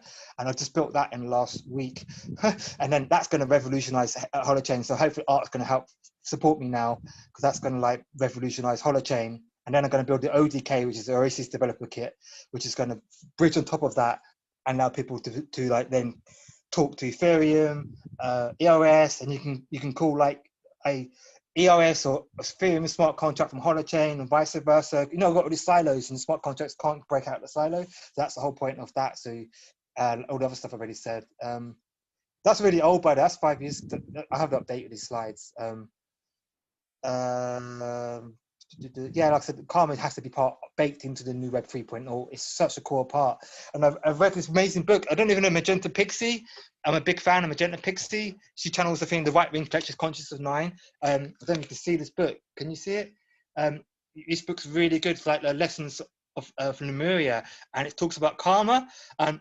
And those guys, they come through for me, and now actually turns out that 2 of my guys are these guys. The people she channels, they're my guides as well. Huh, what do you know? No one resonated. And that's where the karma system came from. They've been probably giving me the karma system from Lemuria. And it says in that book, it says, the greatest teacher in your 3D reality is karma. I was like, boom. I showed that screenshot to Lumi. And it's on my Telegram group, and I was like, oh my God, like karma is so important. And that marries up with protocol love, because that's part of the same thing. Protocol love is part of the karma system. It's about open transparency and love, and karma, which is love in action. And that's why I'm working with Raymond now, and we're synergizing our parts and that. So we're breaking out our silos, and the magic's happening. Yeah, I like the twinkles. They do like the holochain with the twinkles. So I like how it's spreading. And I think I've already talked about most of this. Yeah. This is the screenshots of like of the kind of the graphics you're gonna get in the game, and this is from like 5 years ago. The CryEngine and Unreal Engine, you can do amazing things, but the Unity engine's catching up fast, so it's probably going to be in the Unity engine now. I got a feeling it's going to be the Unity engine because ray tracing's just been added. And look at the name, Unity, and I was all about Unity consciousness. So I think it says it all, doesn't it? Really, what engine it's going to be built on. So and it's bigger support. This is again an old diagram. I got updated, but techies can have a look at that later on. But this is just basically, I download. Do you know when I created this diagram? Do you know when I created this? When I was waiting to watch the Ready Player One film, I was in the cinema lobby and I was getting downloads of the races, and I was drawing, and I drew this. And I got to show you the sketches. I drew this before I went in, and do you know when I started reading the Ready Player One book? Like on Easter Sunday, and it's all about Easter eggs. Like James Halliday loves Easter eggs, and I love clues, and I used to love doing little clues for Easter hunt, treasure hunts with my family. I love doing little clues, so that's a James Halliday thing. And I just like, it just blew my mind. You got to read the book. Ready Player One. The film is amazing, but it's nothing compared to the book. The book has got so much more, and then you'll understand when you read the book, and and especially Lumi will get it. When you read the book and you know me and you know our world, you'll see me in the book and our world in the book big time. You'll just see it, like downloads in the book. You're like, oh my god, oh, this is all just for investors. I think by now we know it's the future AR and VR. That's a screenshot of the game, the smartphone version. This is like when you're looking at the trees and oh yeah, and the businesses. Oh yeah, the karma in our world isn't money. It's karma. So basically, instead of like having people buying their way in, and you have virtual spaces, you know, virtual high street in our world, and you have people like billionaires getting the best space and getting the biggest like online malls and shops. No. Money isn't accepted here. Money is not welcome. It's karma. So not only have individual karma, your company businesses have collective karma. So like more green you do for the world, the more you treat your staff better, the more you give back to the world, the more you give forward, the more you look after the planet and help charities, the more karma that company gets. And then the bigger building and office you can get in our world, and the bigger like better space you can get. And then like that's the virtual space hire, and you get in-game purchases, and then you have sponsorships. But obviously McDonald's and Burger King aren't going to be allowed in unless they go vegan, but they're getting better. So like, you know, there is a chance of them. But yeah, and there'll be Pret in there, you know. So basically, people like Pret and Holland Barrett and stuff can sponsor different things in there, you know. So it's all like people doing good. And I guess most of the light trial would be people doing the sponsorship, I think. And then you've got the like augmented reality. That's another video you can check out later on. And this is like when you're looking for your phone, and this is like London. I think you've seen these videos before. This is all on the website. So how do you do next? Can we do next? Okay, then let's play it. So that's a bit of that, and then here. And again, this is out of date. So like I started this like 2011. So I've been downloading this in 2011. I started getting, and what started was Minecraft. I saw Minecraft and I saw it and I thought, oh my God, it's Lego. It's like Lego. I was like, and I was thinking about building a virtual Lego game for years. I was already thinking about it. I didn't really know, like, no, I said, oh, it may be a fun, cool thing. And I saw it and I thought, my God, this is great. I said, I like it, but I can do way better than this. And I started building My World. That's the first version. It's called My World. And I started prototyping in XNA, which is the Xbox programming language. It's like built on .NET, C#. And it's like really crap graphics. And I thought, I can't do this on my own. So I started researching engines like Unity, CryEngine. And the more and more downloads I was getting, like especially in 2013, after my awakening on 12/12/12, my mind was exploded, and I was like, I can't do this on my own. I can't build this on my own. And so I spent all these years like trying to build a website and social networking, and building like I got like 5,500 likes on the Facebook page, and then I got like Telegram groups and Twitter, and this is why, this is why I'm going to come to. I really need some help because I'm still doing this all on my own. And now I've stopped doing everything apart from coding because I spent too much time trying to talk about it. Because I originally was trying to do it to recruit people and get investment, but it just didn't work. I think it's part of my soul contract, part of my internal building strength and resilience and trust and patience. Like some of you know, like it's been a very hard time for me lately. and it's just been very difficult. And I just always feel like I'm behind schedule, but I got trust and surrender and know I'm exactly where I'm meant to be, divine timing. And now it's build time. So if you know anyone who wants to come on board, like it's jobs for everyone, like every single area I need help with, basically. But mainly developers, unique developers, .NET developers, but help with the marketing, the communications, the websites, all that stuff. That's not my strengths. I'm getting better though, so I've got to stop saying that. I'm working on it. It wasn't my strengths, but I'm getting better, and I've proved it to myself. Because the other day I summarized our world on one A4 bit of paper. It used to, my summary. Some people ask me for a summary, and I used to send a 24-page summary, and because the full thing is like a bit like Lumi's slideshow, it was like that, like I couldn't summarize. I was like, I don't know how to summarize. It's taken me years and years to figure out how to, because Lumi knows how it feels. How can you summarize the infinite, like into a few slides? It's impossible. Like, but like we've got to try somehow, right? And that's what I'm getting better at. But everyone wants to help, it'd be great. So just putting that out there. So yeah, we're getting there. This is a bit behind schedule again because I'm supposed to release the smartphone alpha release now, and everything went a bit south in Bali because it's great with Chris, and I was on the one bit immigration, a bit of a misunderstanding my visa. I tried to renew my visa and never closed, and they don't like they like to exploit me for money. I couldn't pay the fine, so then I become a fugitive, and then I was just like, yeah, and then like so. Anyway, so then it was fun, and then anyway, and then I lost my twin flame, and then it was just like a really hard time in there. So and it kind of slowed things down a bit, but I think it's all meant to happen. Like it's all part of the shadow work, part of the journey. And then like now, but the last few months I've been getting focused again and really starting to build. And so this is like an example. This is what Unreal and CryEngine could do years ago. So like we can build life graphics, and this was the Facebook likes I was getting back then. And then yeah, this is boring stuff. You can watch this video of me talking years ago. This is where I had less grey hair. This is when life was easier. This is when I was contracting, when I had money. So life was easier then. This is before I made the magic leap 2 years ago. And I don't know if you guys had the same thing when universe says leap and we'll catch you. And like, I don't know, it must be some lesson, but I flower fat in my face, so I must have missed something. Because supposed to catch me, and then I've been struggling with money and getting more and more debt. And now, like I said, it's just fun. I'm glad now because like that meditation at the end really pulled me out of it. And thank you for that. It was so amazing.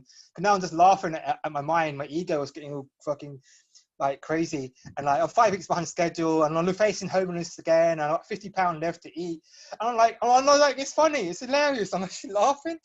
Like because it's all part of the training, and like it's just funny. I'm laughing at my ego now. I'm like, oh, it's a joke. And I just got to keep going, and it doesn't matter, and I know it's going to be fine, and all I do is keep coding, and it's all going to work out. And this is the team. What's the team? These are people coming. These are my friends who come on. Again, people come and then they leave again. So maybe it's part of my inner work. Maybe it's a higher reason. But yeah, I'm a good person. I got a good heart, and I'm a nice guy. But I just don't know how to build teams. I'm working on how to build teams, and I'm working on how to build better communication and how to retain staff. But sadly, still, I think money still talks. Like I think that's been the problem. Like when you can't pay people, it's hard to keep them. And people got to support their families. And yeah, this is back when I was like dreaming, like in 5 years' time, we'd be making billions, and like 8 years later, I've still not even built the alpha, right? But like Mark knows, like I struggle with time. Like visionaries, we struggle with time. Being in the third dimension, we don't understand time. So I'm not good at predicting how long it's going to take. It's just, it's done when it's done now. I just build in the flow, like you're saying. And every day I just code without deadlines. And I just like, when it's done, it's done. And universe will keep supporting me when it's done. So is that another photorealistic picture right there? Oh, what, before this one? Yeah. This one, yeah. Like this amazing graphics. This was years ago. This is like the CryEngine or Unreal Engine. This is like screenshots I got from it like about 4 or 5 years ago. And now like this is for ray tracing. Now it's ray tracing support. And part of my mission is yoga for autism as well. I'm supposed to lead of autistic people. Like I'm supposed to like lead the light, kind of like hold the light and lead the way. And it's many people like me and Chris, Drew from Plan, Chris, Larkham, me. like we all struggle seriously with health problems and serious problems like being autistic spectrum just means very sensitive soul. Like we all are kind of very sensitive and we're all a bit ND, but we've been like got our asses kicked seriously on this dense planet, and but like there's tons of them out there. And yoga for autism was to be to unlock them all, unlock them to yoga, ground them, free them all, and then give them all free training and jobs. And then I'm telling you, like, we can build this stuff. We can build the OASIS in a couple of years. We can build something that Google and Facebook can only dream of, because we're like light years ahead, our gifts and abilities. Because you see what me and Chris can do and Drew on our own, struggling, we're getting smacked over the head with baseball bats, health problems. Like you look at the OASIS code, what I built, it's massive code base. Do you know how much time I spent on that? If you add it up, 3 months. It's been like an hour here, an hour there around my health issues. I only got 2 to 3 hours a day here and there, because most of the time I'm meditating, doing inner work and alchemy, and I'm resting and I'm grounding, because I just can't sit in the computer for long. I need to rest and just keep clearing stuff. And I'm trying to smooth for the collective. Like you all know, it's very, very challenging right now, the energies, and I'm very sensitive empath. So, so it's very difficult. David, so like, awesome, David. yeah. Like, let's wrap up the presentation so we can have some questions. I also wanted to share a conscious playground a little bit, because that is happening next week. So that's basically it. So yeah, that's amazing vision, David. Super cool. I think we can open this up. Do you have one more last thing to say before we open it up to some questions and discussion about this? No, that's it. That was it. So I hope it had gone too long, and I got better really, because that's the best way I've ever talked about it, and I've never recorded it before. So I needed this. Thank you. So this actually might help me get funding, because I want to update the crowdfunding page, and I've got a Patreon page, and I was about to update them. So this is divine timing. So I'm very grateful to you guys for giving me the space, because now I think I can use this video, because I needed to talk about it, because I learned feedback blocks of text people don't read, but now they can connect to my energy and me as a person, and they can really relate to what I'm trying to bring forward. So thank you. I'm so grateful. I feel so full of love now. Thank you. I love you so much. I was so dark. Baby, congratulations. Congratulations. Well done, my brother. I feel well Superman done. again. I feel like I'm flying again now. Yes, Superman. Well done. Well, I can do it. Yes. We appreciate all your work, David, and thank you. really cool to hear the vision. Just so you know, this was a part of why Awaken Dream Synergy is started, because I discovered Brett and him through Jeff Lewis and Josh Pasmore. These are people who are in Baja and building real systems and things like that. And anyway, we can talk about all that later, but I would really love to just have us talk about David's Our World. And I specifically have a question, so I'll be first. So considering I did find out about Our World first through Brett, and it's very resonant with things that I've been discussing with other people in regards, the other people are having the same exact vision, David. So maybe we can have some synergy on how this all works. Like that's what I'm seeing, or that's the potential that I'm seeing, because having it all on your back, that's too much. You are a coder, you have got a good talent, but there are already different pods, and how those synergize, that's what we're looking to weave, because there's this group and this group, rather than be competing and have one person create an Our World here and another person create an Our World here, then it's not our world. So really, like, that's what we've been visioning, and that's why the Awaken Dream Synergy Group, and that's why we really come together. So having it on your back in your company, it might not be that. It might be 5 or 10 companies, 20 companies, global companies coming together to make this happen. So it's about making the protocols and the standards, and bringing the coders like you and your vision alive within other pods that support that. So that's what I'm.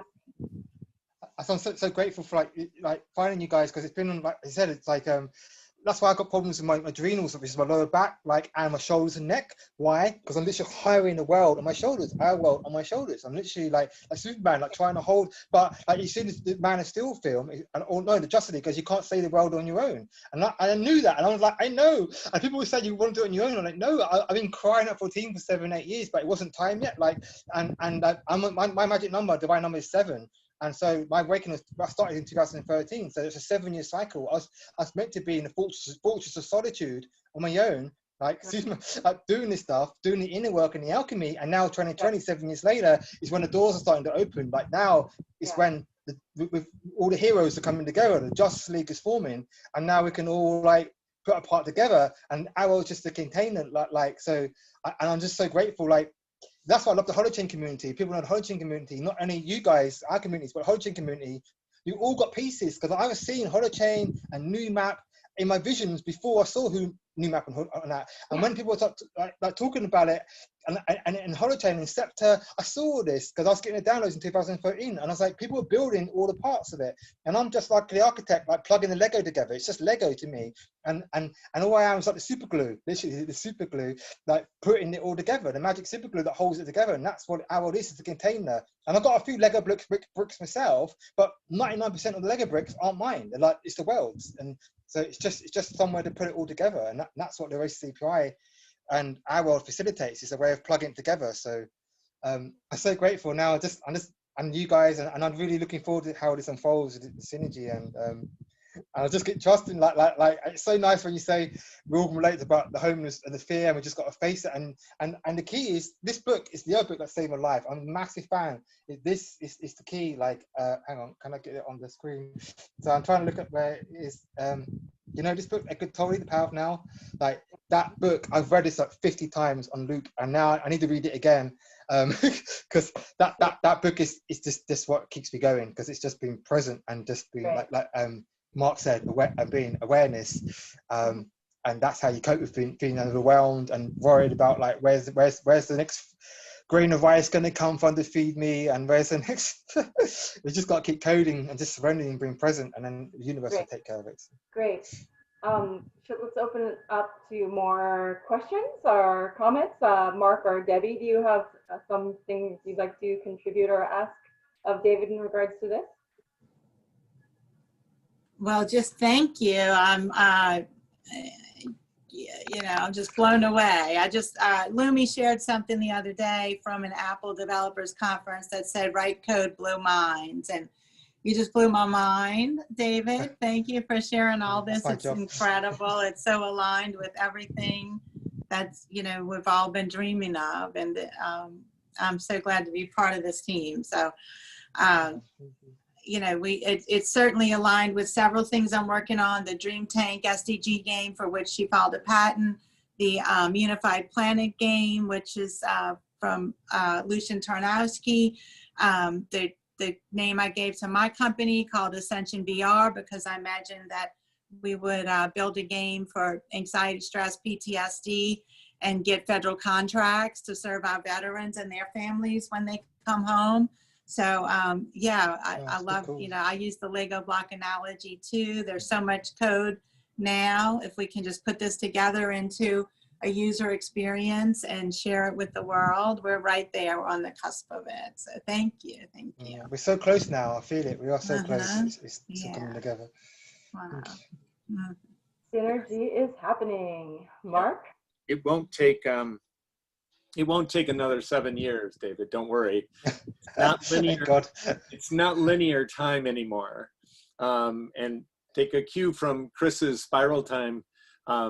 This is going to start accelerating much, much more rapidly, because like Sherry mentioned at the beginning, the city of gene key number 5 is timelessness. And in the quantum world, there's no time either. That's what like entanglement is, right? There is no distance matters. It's all non-local. That encompasses everything. So we're going to be moving much, much more rapidly. It doesn't take, long for consciousness to shift. And when people start seeing this and getting this vision at these frequencies, that I know you're stepping them down.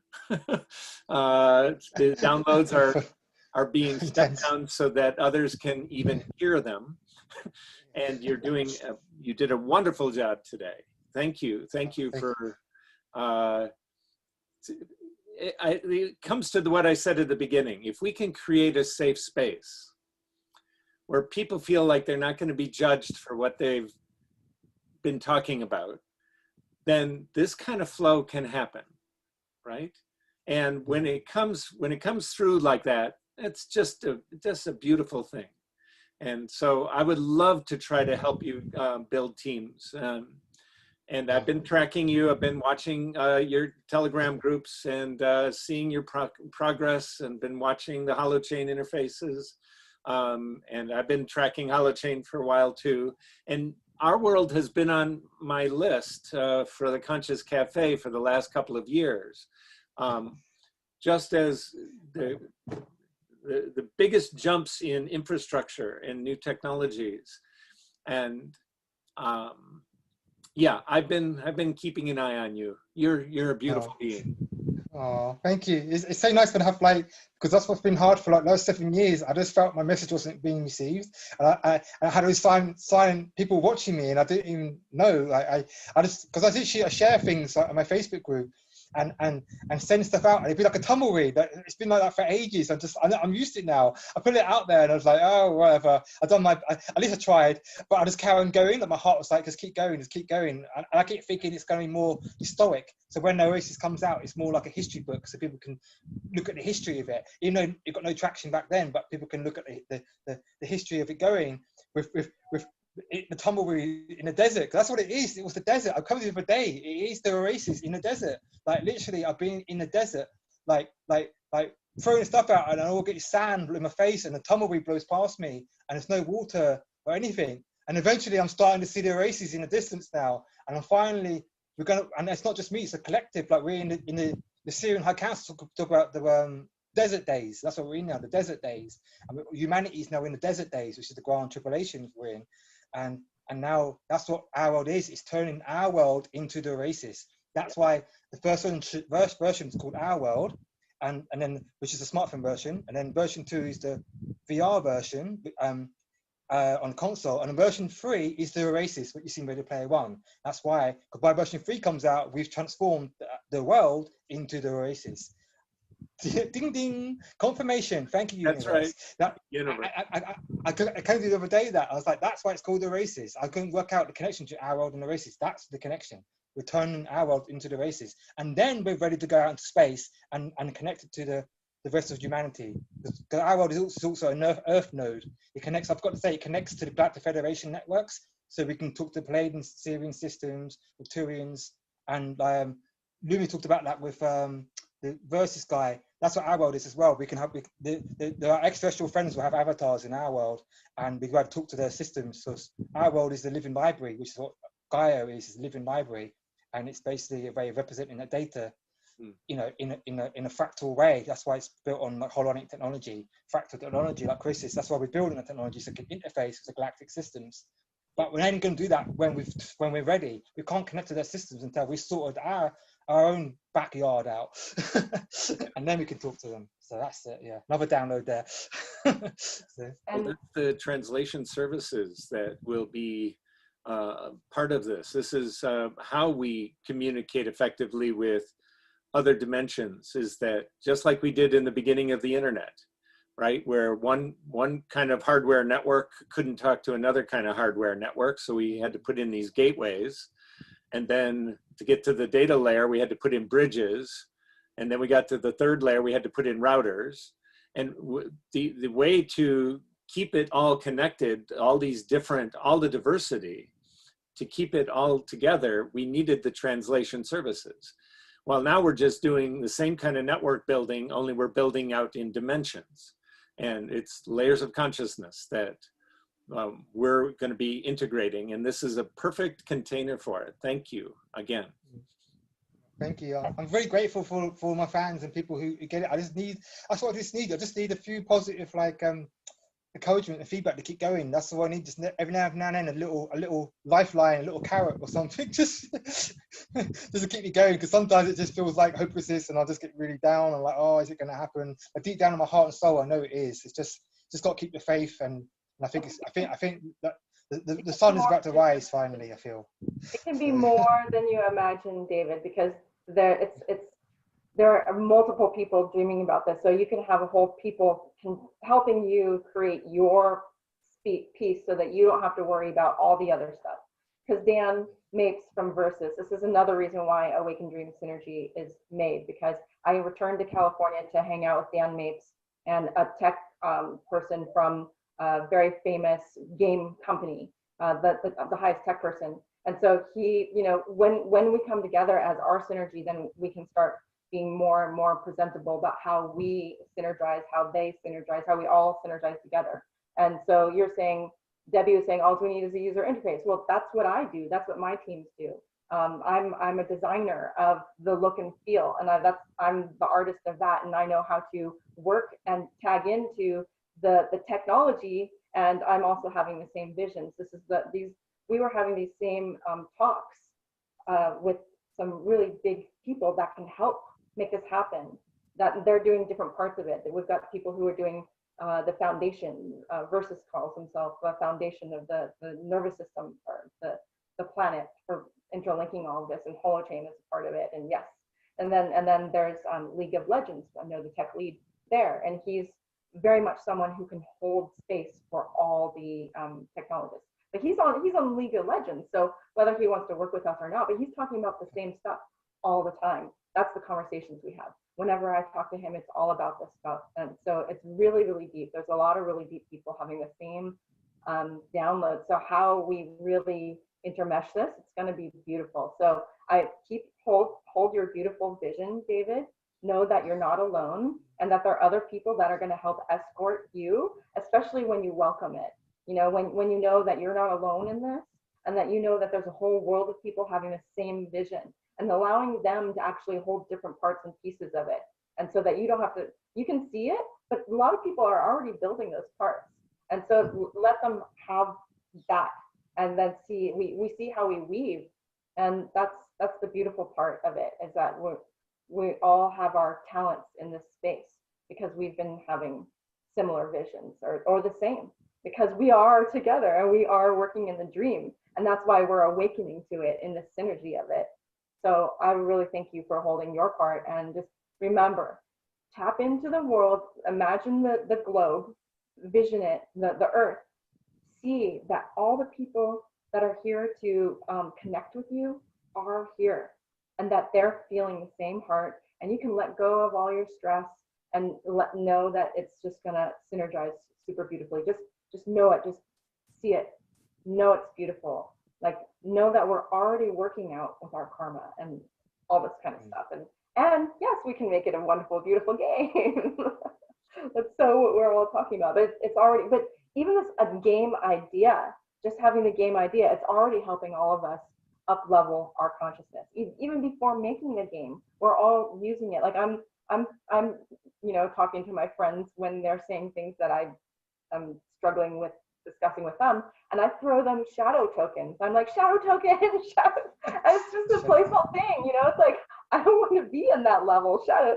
So we can even start languaging it amongst ourselves, and that can be a part of the protocols that we do here in Awaken Dream Synergy. Mark and Sherry, who's not here, when we can even have like a languaging system that we're already using, but that can also be designed and developed in our actual system that we're creating for the whole world.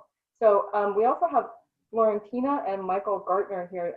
Would either one of you like to say gratitude or have questions for David in regards to his presentation and creation and August? Well, I was blown away too. Thank you so much, David. Really, it was so inspiring, and you are brilliant. Really, we've met a few weeks ago, David, and that was what I tried to transfer. It was just activating your inner healer, because I knew it. You are brilliant. You are like this. It's all about keeping up this higher frequency, because this was just like a bliss shower with all of us, just from the beginning to this moment. And I hope we keep on like this, because this is it. This is what we are working for, what we are feeling. And I feel really so blessed to be here with all of you. And now look, it's just a little thing that I want to share with you, David. You talked about, you know, the desert. You felt that you were in a desert. Now, my first vision that I told about to Lumi a few days ago was just a vision that I had with eyes open wide, and I've been in the desert, and I see, you know, people on horses coming to me, and I seen a person that was dying thirsty, and they're just bringing water to that person. Now, I was so moved about this vision of yours that, you know, overlaps on my first vision in my life. And I think it's, you know, this water is how we can inform our biofield with all this coherence to be in flow. I can't imagine how it is to be permanently in flow, but I think we can keep up a higher vibration in this way. So thank you, David, and thank you to all of you for being here. Thank you. Oh, it's beautiful. I just like, one of my things I struggle with is receiving praise as well, because most of us are probably the same. We like had very hard childhoods and very critical and very tough parents who are I love very much and I forgive everything we've been through and everything I went through. So it's hard to like receive that. So like, it's just like, what's it say? It's just Sorry. like, It says those who are selfless find God. That's just today's tea. oh right, yeah, it's too. So like, it's just like hard. It's just like we're probably the same kind of thing. It's just like that's one of the things. Like I'm a giver because we're like, I'm like an angelic. I'm like it too far out there. I'm like an incarnated angel. Like most of us far off, like angelic realms and Chris as well. We're so sensitive. That's why I like call like autistic, and most autistics are actually angels incarnated. That's why they're so sensitive. All these problems kind of thing. That's why we have problems with communication because we've used to be telepathic and we struggle to be in our bodies and we can't. I said I walk back and forth to try and ground and arm. I used to be more autistic. You met me 10 years ago. I was proper autistic. Like I couldn't talk. I stuttered. I was humming. I was a mess. Basically, and then I slowly like you think I'm healing now, but you just see me 10 years ago. I've done massive healing on myself for 10 years, and it's still like a journey for life, forever. But that's why autistic people struggle with communication and social awareness and communication because we're not used to being in the body and we're not used to trying to talk. And I was told I didn't have many past lives here. Like I don't have many lifetimes in a body at all. So this has been very difficult to try to be in the body, and especially in this planet, in the body, and in his density, it's been really challenging. But now the vibrations are going up. Like it's getting a bit easier. But like I just getting used to not sleeping now. Like Mark, though, I think I'm learning just to accept it. Like rather than trying to get my 8 hours sleep, which is a myth. It's just like whatever. I'm gonna wake up at 4 in the morning and have 3 hours sleep. Then I'm just gonna go with it. I think I'm just gonna start coding. That's what I used to do. Just start coding through the night. Better than lying there trying to sleep in these high energies. Just surrender, isn't it? Trust. But yeah, it's nice to know you're not alone. So it's good. I can't remember where I was going with that now. But, yeah, you guys can talk again. I never used to talk at all when I was younger, and now that's why I talk so much, because I used to be introverted, and now I've gone more extroverted. I know what you mean, for sure. Michael, do you have something to say? Michael Gartner. Michael has a lot of thoughts and ideas as well. Maybe he's getting some tea or something at the moment. Yeah. I can follow up with some of that last thread. One of my favorite, I call them bridge doctors, which are helping bridge the old healthcare system to the new healthcare system, Dr. Zach Bush. In his insights, in his awakening, he said the same thing. He said, autistic children are angels. You know, when they start getting an understanding of how to relate with these lower frequencies, it becomes their gifts start pouring out and start pouring out. Can't get them out fast enough, the gifts. Yeah. So we really see you, David. Really, really see you. That's it's beautiful. Kind of why I Thank like you. Chris Larkham also. Because Chris is like he's like he's like my cosmic brother. He's like literally, I said, I love you all and I'm very close to you all, but the closest person to me who's like me is Chris. He's like my Tan said, like Andrew, she feels he's like a twin flame to me. We're both from like angelic realms. Our souls go way back. And like he's like an Arcturian archangel. I'm like a Syrian archangel, and that's why we've got big pieces of the new internet. And we're like bringing this.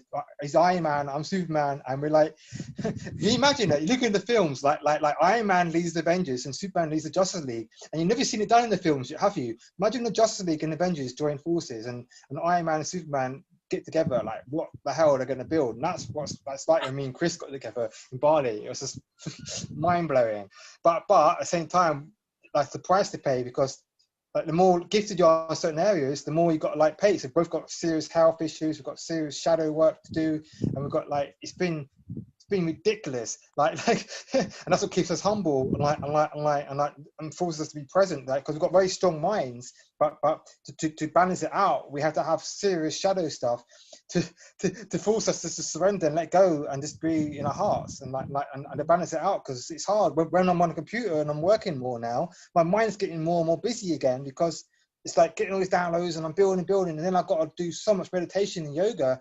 and breathing just to balance it out. Otherwise, like my mind just drags me along again like a wild horse, and it's very challenging, like having that like this, but that you have to like balance it out. It's why we're going to work a few hours a day, because it just can't sustain that kind of, that candle burns twice as bright, burns for half as long. You can't keep going at that speed kind of thing. You just got to do it in spurts kind of thing. I think most people can relate to that. We're kind of all similar, like on the spectrum. It's just different degrees of it. Let's have another call on that, because I found a recent connection why I don't need much sleep, and it's an infinite supply of energy. So I would love to talk to you about it in relation to flow state use and how you can go further without the effort. And I need more hours in a day, because I said to you on our call, it's like, Mark had a call and I was saying like, Mark doesn't sleep, and like how, and I said that, how do you not get overwhelmed because all the things you're tracking? And I was like, I could barely get like 1 or 2 hours on a day when I'm resting, yoga, meditation, and I burnt out with adrenals. I've got problems with my adrenals, as most of you know, and that's quite common with autism because of all the stress. And for high energies, it's like, they told me it's like having a Ferrari engine in a Skoda body. Like I really love my body, but like when my soul or my mind like overwhelm my body can't keep up with it, so it burnt out, and all the stress we're under and all these high energies we're channeling, my body's just like, this is why I need to rest so much. So if it's a technique I can use in meditation, the way to restore my health and energy faster so I can code more, that'd be great, because I can really speed up a bit more then. I'm trying to find that magic source somewhere. So have you got the secret to unlock? Yeah, well, full potential? I'm actually reaching out to Jamie Wheel and Stephen Kotler, who wrote Stealing Fire about the flow state. And I was at a flow state research group meeting, and I noticed that they were talking about this, how to recover, how to do what are you going to do on your recover time, right? And when part of the flow state is effortlessness, what's there to recover from? If you're moving in an effortless way, there's no resistance, no wear and tear on the body. It's just at high speed. And it doesn't mean that you have to run your physical body at high speed, but you could endlessly.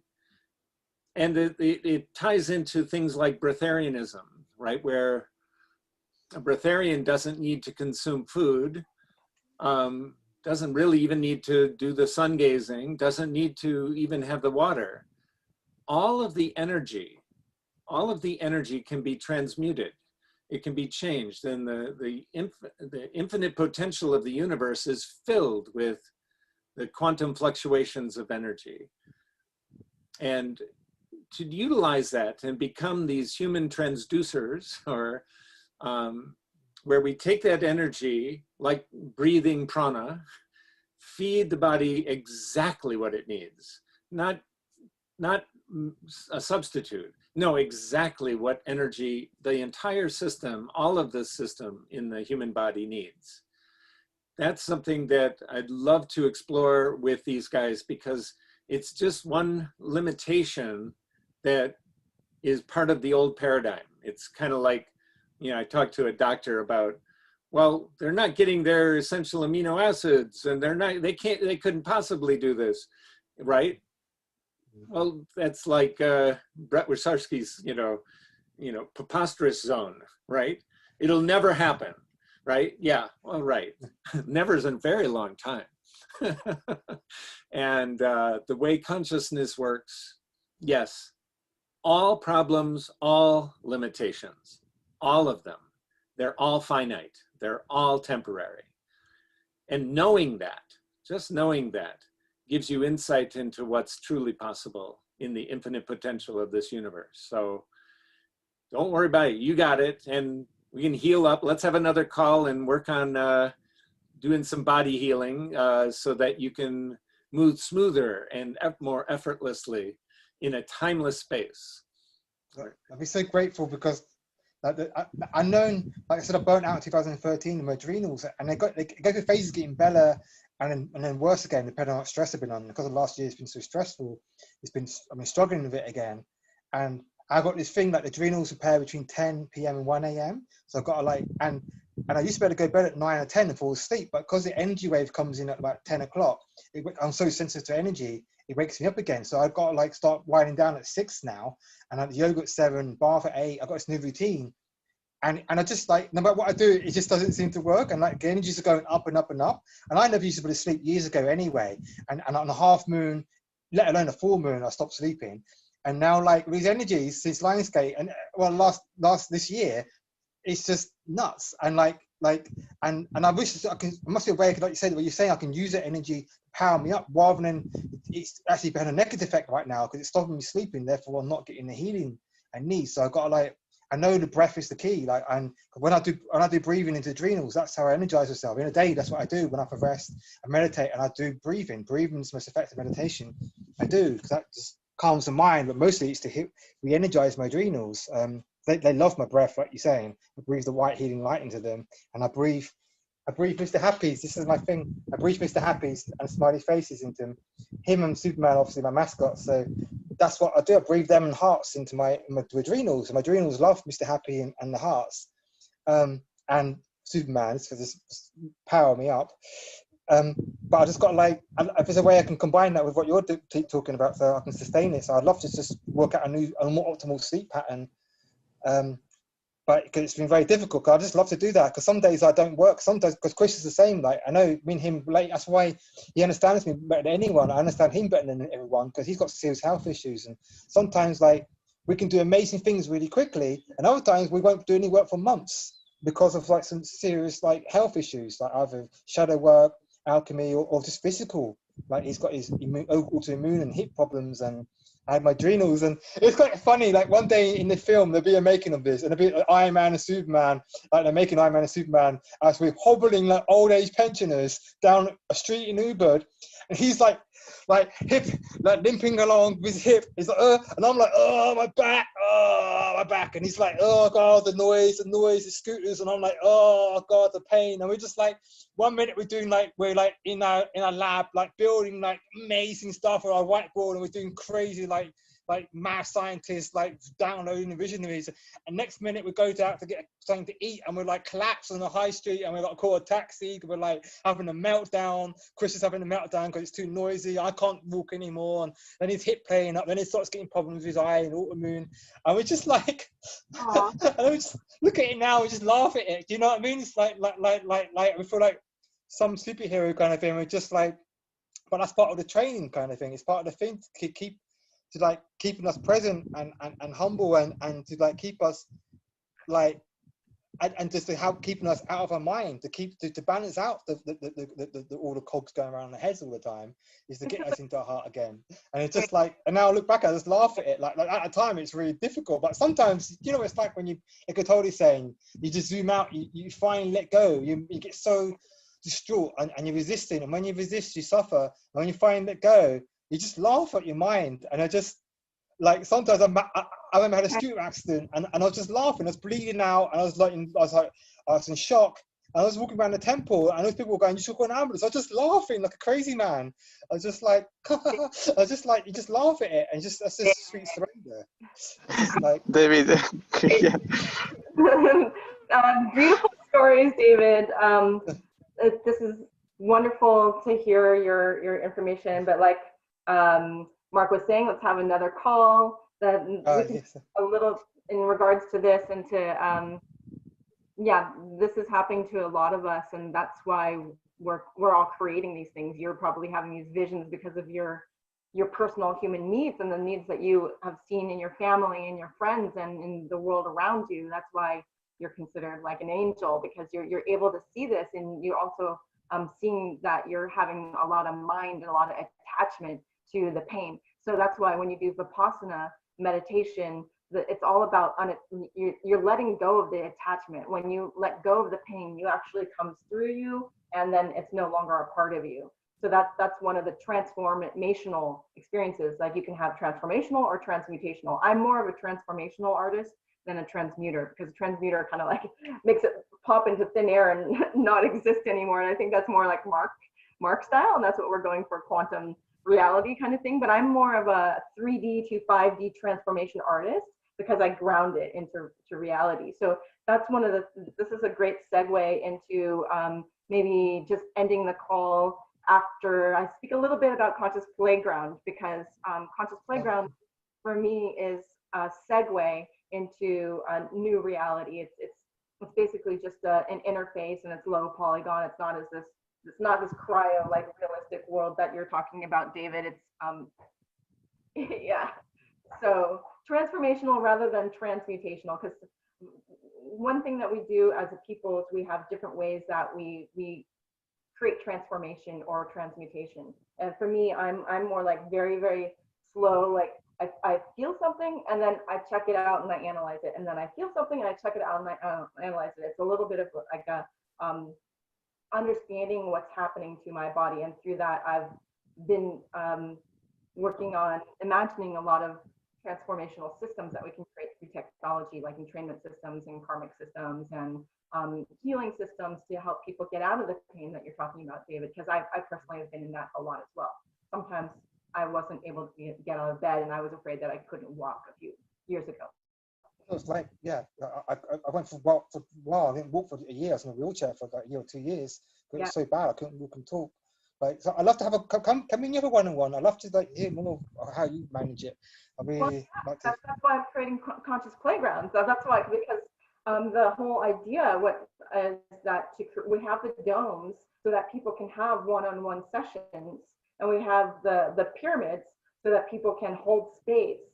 People can like go in the pyramids, be like get into this kind of enlightened space. They can go into the meditative journey and they can hold space for the entire space. It's shaped like an octagon, so, and with pyramids on the end, because one of the visions I had, and it's also coordinated with a lot of other people's visions. So I can't say that it's only mine, but it's I'm able to piece it together because my visions too that I've had very vividly is that we had 8 people in an octagon sitting in meditative pose and creating interdimensional new reality, spaceship kind of thing, and hopping worlds, hopping fractals from one quantum reality to another quantum reality. So if we have 8 people sitting in the pyramids holding down a coherent field, then that's creating the coherent field in the entire system. And then we have a fire tender in the center of the Conscious Playground, because there's the alchemical fire in the middle.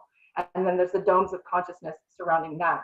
So the domes of consciousness are open to people having one-on-one sessions or group sessions where people are guided through how to release their pain, how to let go, how to be in flow states, and how to, whatever the offering is. Everyone's got their own offering in their own way. and people will resonate to what works for them.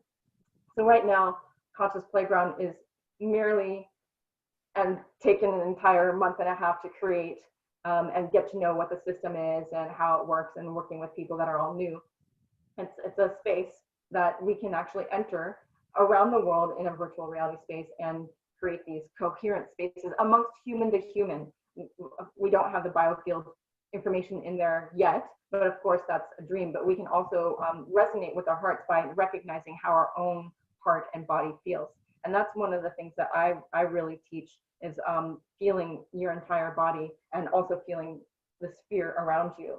So you can actually go in and feel and recognize what the blockage is and the lack of flows inside your body. And you can ask what they are, question what they are, and then give yourself, as a parent to yourself, a way to shift it. So I've been learning to being sovereign and having authority over my own internal field and my external field. So that's part of my teaching.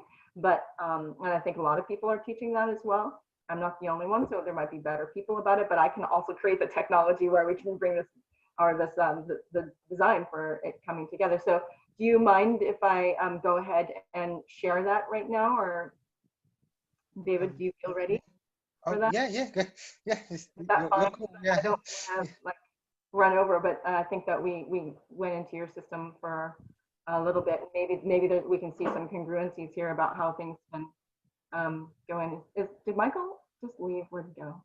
Oh, that was Michael that just left. All right. Because Michael was the person who's been doing all the 3D art, but I think he might have his internet in and out. So, so yeah, gosh, it's so exciting to have all of us come together. What I'm going to do is I'm just going to show you really quickly the camp as it is without the textures. So, can you stop sharing screen? Our world, together we can create a better world. Oh, Yeah. much agree. And now, so have you guys seen it yet? Oh, I saw like a map of it before. Oh yeah, the map of it was like a month ago now, right? So, Yeah. so right now this is without textures, but this is right where the fire will be. This is the center fire, where the wisdom keepers will be tending the fire and doing story and having conversation with people, doing ceremony around the fire. There's no fire there. There's no textures yet, and the flames are not in there. And then we have the domes of consciousness, and Michael Gartner has been very kind to help make all this happen. There we are running into Earth. We don't have collision in this VR world yet. I hope this is Michael. Yes, it's Michael. Yay. Okay, Michael. Love to hear from you if you can pipe in here at all. So this is domes of consciousness. Right now we don't have the textures, so we're seeing the sky and things like that. And we have David Diamond Hearts, sacred geometry that we would like to have spinning above every dome and pyramid. And so what we can do is we can have experiences inside here for the facilitators. So there's going to be different facilitators that are going to be doing different kinds of healing, transformational arts, transmutational arts, sound therapies, whatever we can have going.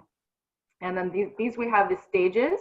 And it would be, I'm really glad, David, that you had a chance to share your offering, because maybe you would want to share it again on this video screen on a stage and just say, this is what our world is about, and invite some friends over to actually have a conversation about it. So we can even, it's kind of like Burning Man often has a lot of talks as well as dance and art pieces. So our space is working on facilitating more the talks and the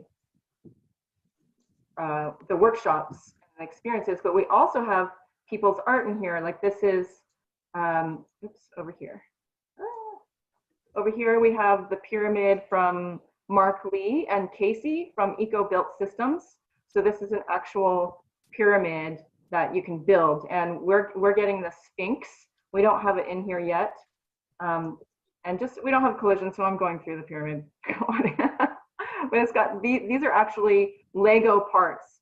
So they're real pyramids that can be really built. So Eco-Built Systems made a pyramid called, that the Playa Alchemist crew sponsored to have at Burning Man. So it looks just like this, and it's Lego built, and you can actually build these pyramids and other forms around the world by getting these Lego parts shipped to you from China. So they've been working on this project for a long time. It's been at Burning Man for 3 years, and we're having the Sphinx in Conscious Playground, the Sphinx Pyramid in Conscious Playground, as soon as we, as Jay is able to bring his team to do the updates on it that I think Michael has sent, or Michael's still going to send soon. And then they might actually build it at Burning Man next year if we have Burning Man. So we're lucky to have an existing pyramid design that might actually be at Burning Man next year too. So we have real world stuff happening inside the VR world. And then here is the Dreamcatcher. We have a couple of people in our group who are working on Dreamcatcher projects. Jose Acu Munoz, he's a Mayan timekeeper, and he also has been given the quest to make 144 Dreamcatchers around the world to bring community together. And then I was working on another project in Tulum that was doing that at a festival called Art With Me. They were wanting to make the world's largest Dreamcatcher, which would also be in the Guinness Book of World Records, but that would also bring community and dreaming together. We were working with a group of people who were working on bringing the dreams alive of humanity.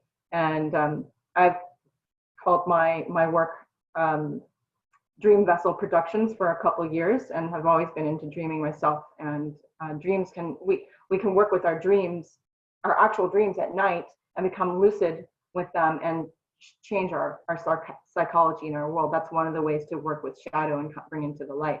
So over here, let's see if I can go forward. So that's, a lot of us are dreaming that. So there's crews all over the world working on this. The crew, the Dream crew is actually Dubai, South Africa, and Ibiza, Tulum.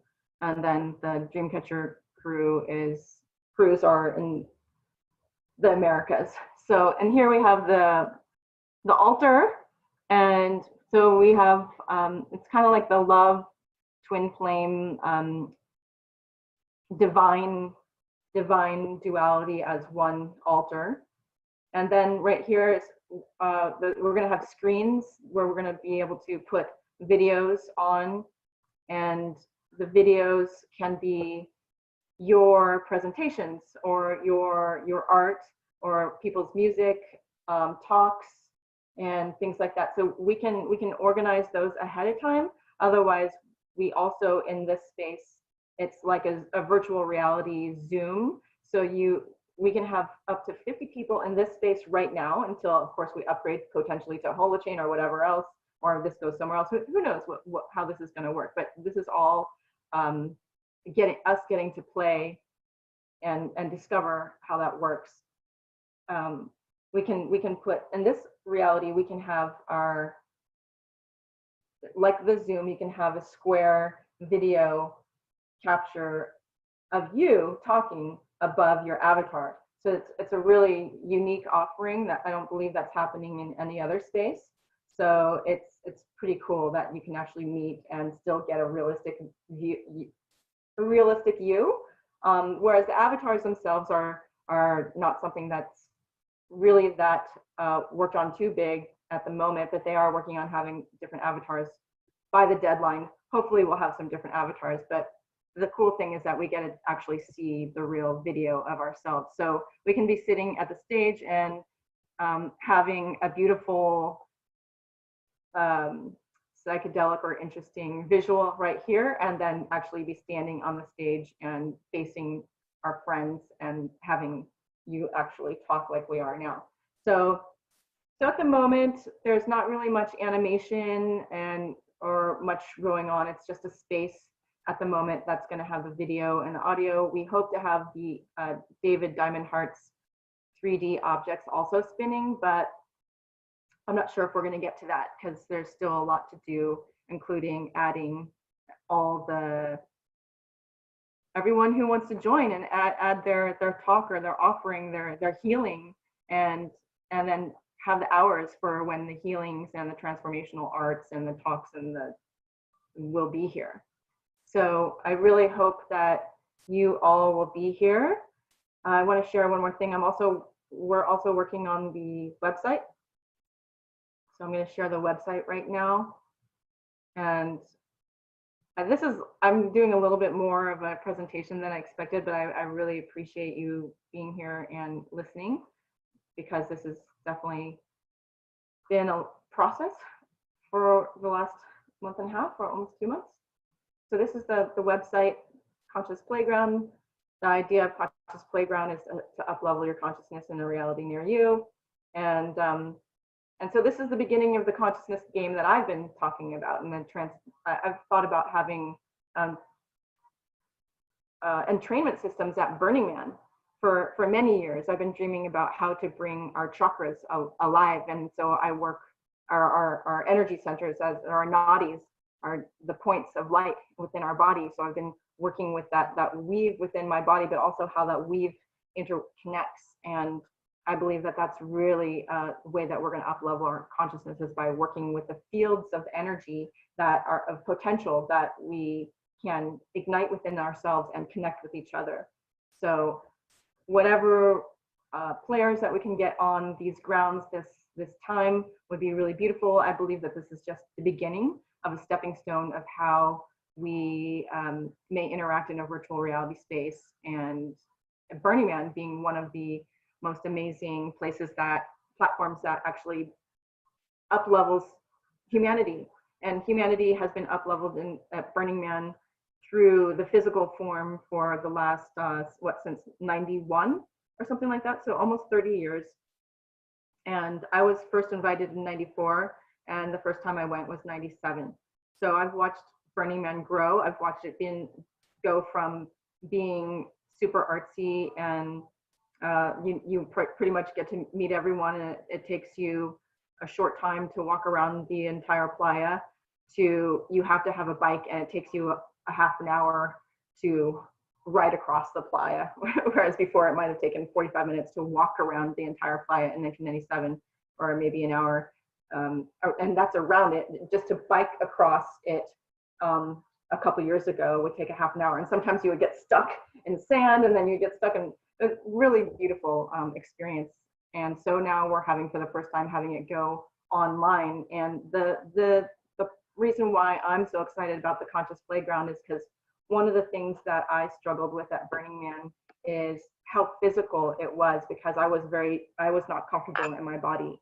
And I did learn a lot at Burning Man about how to be comfortable with your body, because you saw all kinds of forms and shapes and things like that.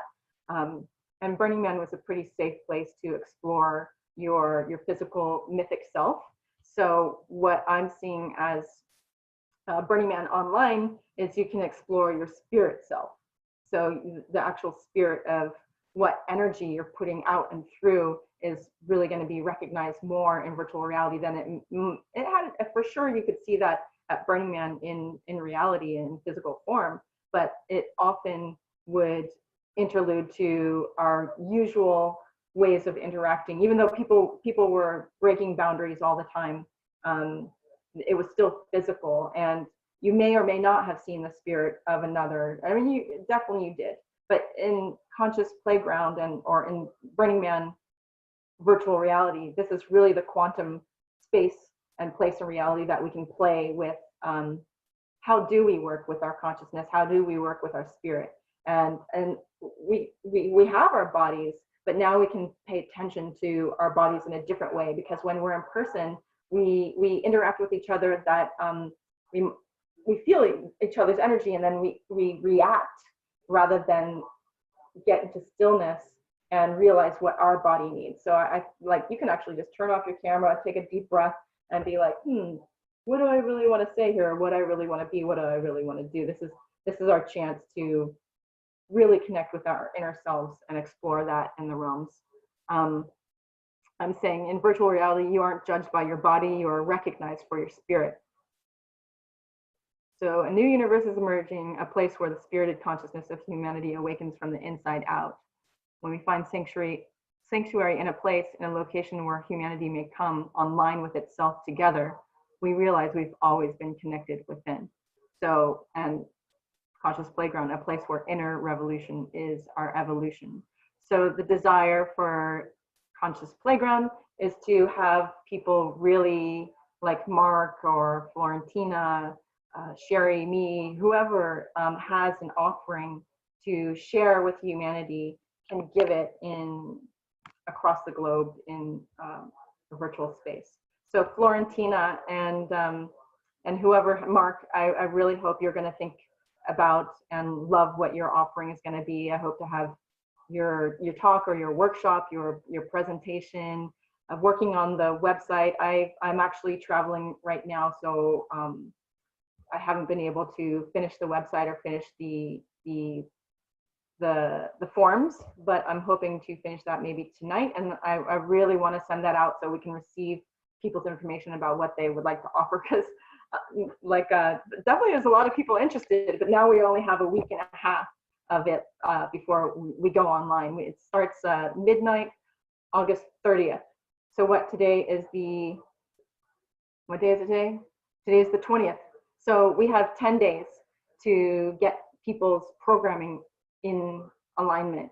So that's a very short amount of time. And someone still has to build the actual system for that. So like Burning Man was in the early days, it might be a little bit chaotic and we're going to go with the flow and, hope for the magic. And this is the first opening, and this is just a way that we can come together and share and learn from each other. So I hope, David, that you're going to show up and see what's on the calendar, and that you'll receive some of those great offerings that will help you come into a deeper level of light and gift that you naturally are. And all it is unraveling that and unfolding that and letting go of a lot of that old stuff. And just to give you David Ellams, David, I always say David Ellams because there's so many Davids, is that number one that I've learned, and it took me a long time to discover it, is to let go and to release, to forgive. Like forgiveness is huge, because when we forgive, but we also see the heart in another person and see that the child, that the loving child that they are, no matter what they're doing or what they're giving, like see the heart and the spirit, like find that gift, find that illumination, and even do things like ho'oponopono, which is like, I'm sorry, please forgive me, I love you, thank you. That and talking to the spirit of the person that may have been injuring you, but also creating a bubble around you, and realize that there are people in this world who understand you and that can help you. And so those are some of the basics and I do this every day, David. I spend 1 to 4 to 5 hours a day meditating, except for not today. So because I woke up too late and I traveled yesterday and I didn't have time. So but I will probably later. So I have to clear my field every day because I was carrying these intense energies. So that's why Conscious Playground and I want to make transformative technology, and I'm so excited about what everyone's bringing in Awaken Dream Synergy, and I want to help make it happen because I also have a vision of humanity coming alive to itself. I went to grad school, and the number one thing in philosophy of consciousness is that this can be an enchanted earth. Why not? And also looking at astrologically, that's where we're headed. So at least we know that we're actually there. And like Mark and a lot of us always said, like talking with the future, knowing that the future loves us, and so thankful for what we're doing. So what will the future be? Our future be thankful that we did today. And for me, every day, it's letting go of anything that doesn't serve me. If it's painful, it's not serving me at the moment, unless it's giving me an idea of where I can actually be brought to gift and illumination, and where I can bring myself to love. So this is where we have the sovereign right of humanity to bring ourselves into that integrous place where we are taking care of our own personal thriving and our own love and our own joy. And we have that right, and it is for us, and no one can take it away because we give it to ourselves, because that's our nature. And then that's a sovereign right, and it's our own personal authority, it's our own agency. And if we think that someone took it away from us, then that's giving them the authority over our own hearts and our own spirit. But we know our own hearts and our own spirit. So that's the core thing, is always knowing that your own heart and your own spirit is amazing. If you feel that you have this beautiful heart and this beautiful spirit, then I'll bet you do. And I'm sure everyone does. But now how we do that unfolding and that believing in that, that's where the whole new synergy of the new earth, the new enchanted space that we're creating together is. And we're lucky to be on the threshold of this as technologists and conscious spirited people. So let's synergize, let's be grateful for each other. I really hope that Conscious Playground will be something beautiful for us all. It's not everything we want it to be, but it's a start. So, and I'm really happy to have been able to bring my gifts to life in this way. So thank you for listening, guys. Thank you. I just Thank you, Denise. I just wanted to ask just quickly. I know you said before that there was a bit reserved for like our world in the Conscious Playground, but like the problem is, the challenge is, like you probably know, is I was strongly guided to focus on holochain and to like build that bit, and that I'm really up to my deep in the .NET HDK, and I've got a deadline. I need to do that to push art, so I'm still being strongly guided to keep going with holochain and building the lower levels. So I was hoping Unity developers are going to come in to help just create the little.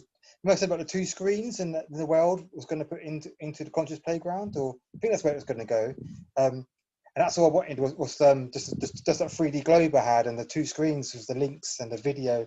So is there a way of anything like that getting done, or just the links or videos being put in there? Because I don't have the time and resources, and I thought the universe was going to bring me Unity developers to delegate, and that hasn't happened. It still may happen, but we're getting pretty close to the wire. So I just can't stop holochain at the minute. So I don't know how I'm going to get our world into the Conscious Playground. So I'm not sure if there's anything anyone can do, even just a video or a link or something. I don't know. Or just drop the 3D model in there.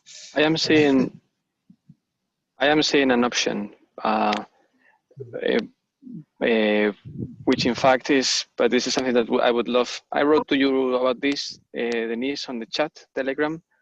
Maybe you read it first, and then at some point we discuss it. But I have a. Would you mind if I say what's already there, and then we hear you? Yeah. Please. Sure. Okay, that would be great, because otherwise I might be like, wah, wah, wah. So I just want to say that we created this space.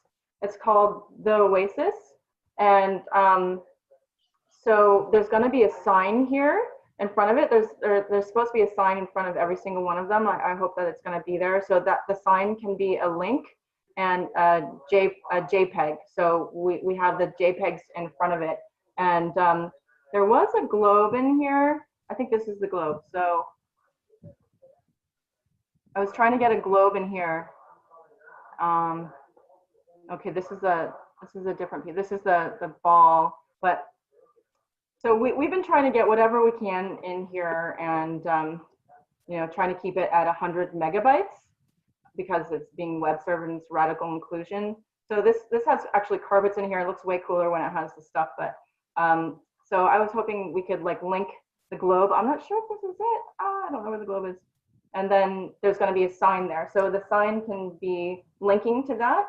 And then also we've got the stages. So I'm not sure about the screen right here, if we have 3 screens or 2 screens, but we definitely have the stages, which is obviously that screen's already in there. So maybe we do have 3 screens. But like, so actually I'm going to go to this stage. That's over there is that I'm pointing at right now is the Awaken Dream stage, which is for talks and workshops.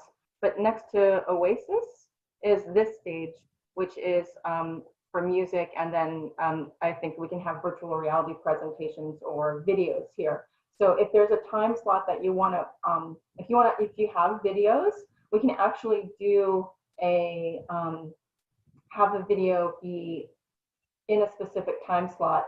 Usually presentations are during the day and music is during the night, so we're still trying to discover that. So we can have like 1 hour, one day, or a couple days or whatever, like that you have your videos in there, and we'll have to put them in a Dropbox, and then you can actually stand in front of there and explain what it's about after, or like, you know, do an explanation and then a video, or just the whole time that's just a video that has you talking about our world, and then you invite your friends, and you're standing in here to be welcoming people's conversation. So that's what we have available, you know, as long as we get it organized enough. But still, we're still like running against time to make all of this work. We do not have, I don't even have the accounts to get the videos, and I also would be grateful for sponsorship, because I don't have the capability to pay for the accounts either, and that's at least $200 that I need to pay for the accounts that get the videos, and then I also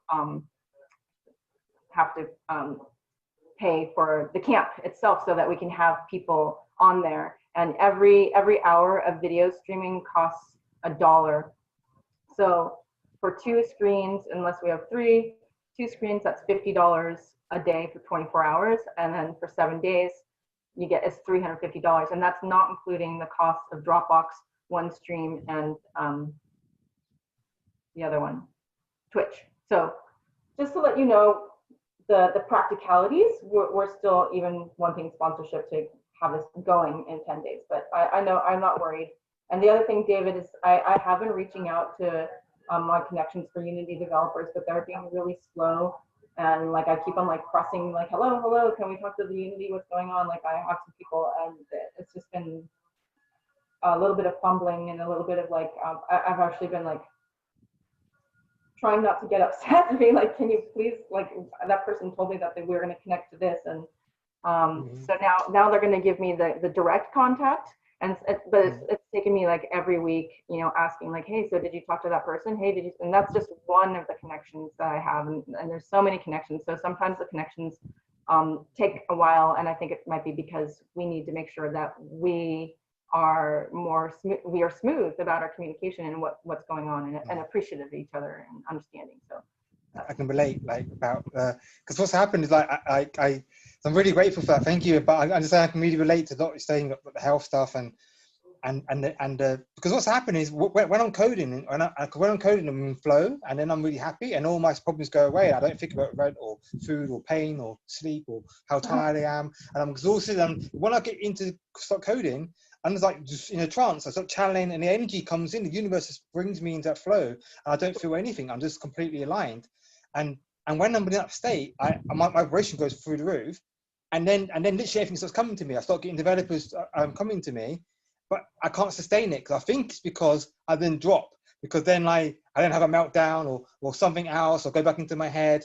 Yeah, I got to get my magic hat on, and then the developers just like want to be paid or something else. And so I've had like 3 or 4 Unity developers come to me, and I'm like, yes, this is it. And I give them the delegate the Burning Man stuff. I said, can you do globe, 2 screens, really simple stuff, and they ghost me. They literally just stop responding. And I'm like, what am I doing wrong? And like I didn't think it was that hard, instructions. So I think it's a combination, or maybe small tests. I don't know what it is. But like, you know, just laugh and just surrender it. I'm like, okay, well, I just trust it's all going to work out, and so it's all going to flow. The number one thing on that is people don't always like instructions unless they've welcomed your instructions. You don't give people instructions. And that's what we all have to learn as people who are visionaries and who are holding keys, is you want to ask people what they want to bring. And so that, you know, that's where we discover the synergy, is you ask people what they think their gift is and what they want to do. You don't say, you do this, you do that. And maybe you already had that kind of conversation, but you might be making assumptions about what their relationship is. So, and I know I've done the same, and so that's where we learn how we actually synergize, is to not make assumptions, but to let people come forward or create an opening that you can integrate. So it's like you have you have a node and they have a node, and you say my node is open. This is what's available for. Would you like to interact with that node? And they say, well, this is what I have in this node, and this is what I'm available for. Does this interact? And maybe there's a node right here where you guys are working together, or your nodes come together. But it's different ways of how to really interact and really respecting people's vision is key. So maybe it was just like because these weren't like people in our circles. These are just like normal. I think as far as I'm aware, there's normal developers on like Unity groups, and they apply. That's the thing. They come to me, and like they apply something. And, oh yeah, they're really interested. And then like I get to know each other, like the availability where the farm and everything else. And then I just send them, okay, can you look at this, please? And then they just don't respond again. Like so maybe I need to build a relationship more first. Maybe I'm asking. Maybe I just need to. I don't know. Ask them the life history and I don't know how many pets they got. And I don't know. David, you're a coder. You're like really good at that. Like I think what's often great here is like to let you just be in your code space, and then there's like project managers that help. They're the ones that do the socializing, and they actually might have a gift of socializing. A lot of people have that gift. Like Lumi, he has a specific gift in that area, you know. So and I believe, you know, Mark obviously does too, and other people probably here do too. So it's kind of like we help the weaving, like the what's that stuff around the nerve? It's called there's synapse. Of the myelin sheath. Myelin sheath. I'm imagining like, you know, these people who are helping weave that are more social. They're like the myelin sheath or something. I don't know why that came to me, but so, and then there's just a lot of, so don't expect yourself to have to do every single bit of it. And if that is a challenge, then take a step back from it, take a breath, and realize that there are a lot of people on Earth, and there are people interested in helping, and they're learning that space about how they can help. And we already know yeah, I agree, Mark. Yeah, Mark. So anyway, that's what I wanted to close the call as well. Mark is saying we've been at 3 hours, and that's why I just wanted to throw a conscious playground in there for a little bit. But David, this is where teamwork comes in. It's like how we interact. So yeah. Hey, Ray just hopped on, but we're wanting to close the call right now. Ray, did you have something to say for a moment, Ray? Before, hi, welcome.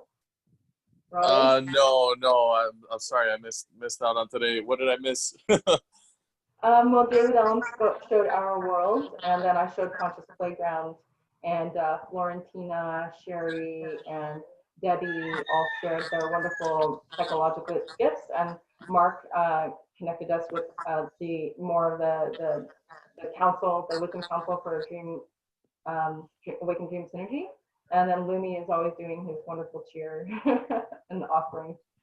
Lumi, did you even talk? I forgot now. I've been architecting on the background, something that you will see later on Telegram. Yeah. Okay. Cool. And what was Mark working on? Mark, what were you working on? The council? Yeah, well, it was just an initial overview of, I think, how we're going to evolve Awaken Dream Synergy into a space that remains very welcoming, very safe for people to make their presentations, and then everyone listen for the gifts that are being offered and how to network our networks to help these become realized. So it's how we can keep these things being developed by not working on production per se, but working on synergy during these meetings. And I think that'll keep us on track and keep the space safe for these gifts to come through.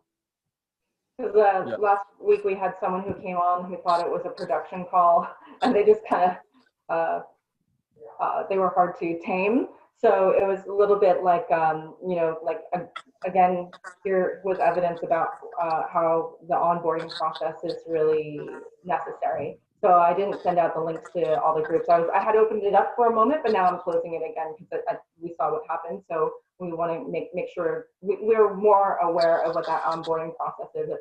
I would say that it's all been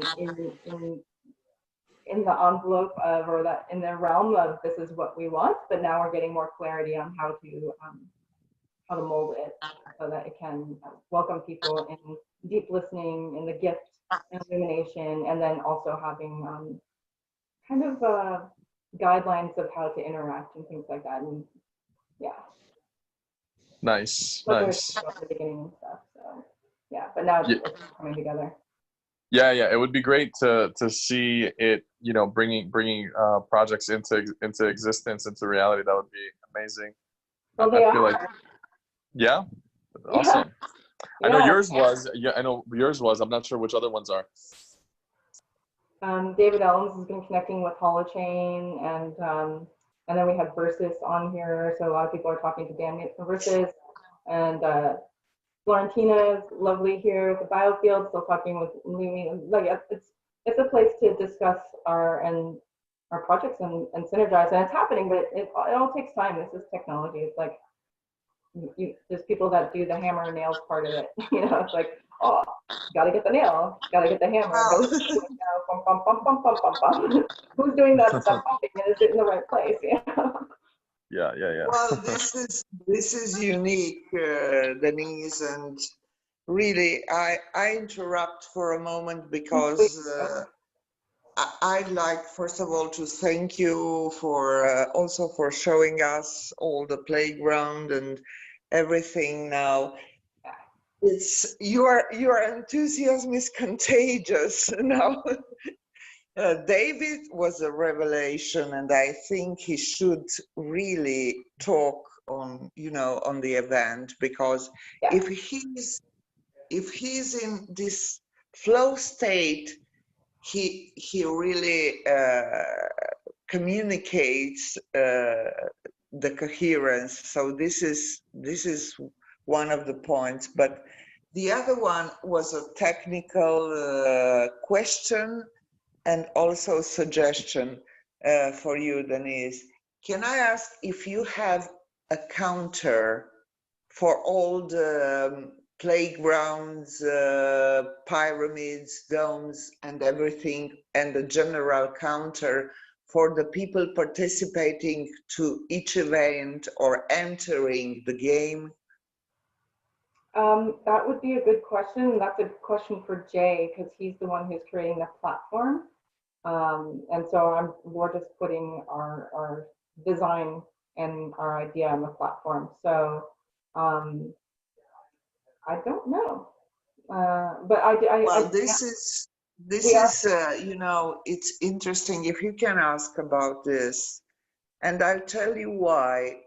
Now, if the biofield technology that Mohan is coding, it's going to be implemented. Now, I think that it's important as a research study or a graphic, if you want, to have the number of people entering the game and see in time as a graphic if the coherence level is connected to this counter, and where the main event had more people participating, we can have some data, for the heart rate, technology that's going to be implemented. Now, I couldn't catch up with all the information with Mohan, but he shared a link on a messenger group. I was talking to Lumi about this. Now, I know it's late even to talk now too much. I want to be brief, but I can share here on the chat what Mohan wrote. Okay. and I'm doing it now if I can. So this is it. So my idea was to, I told it weeks before Mohan shared this link, to transform the heart rate variability into music.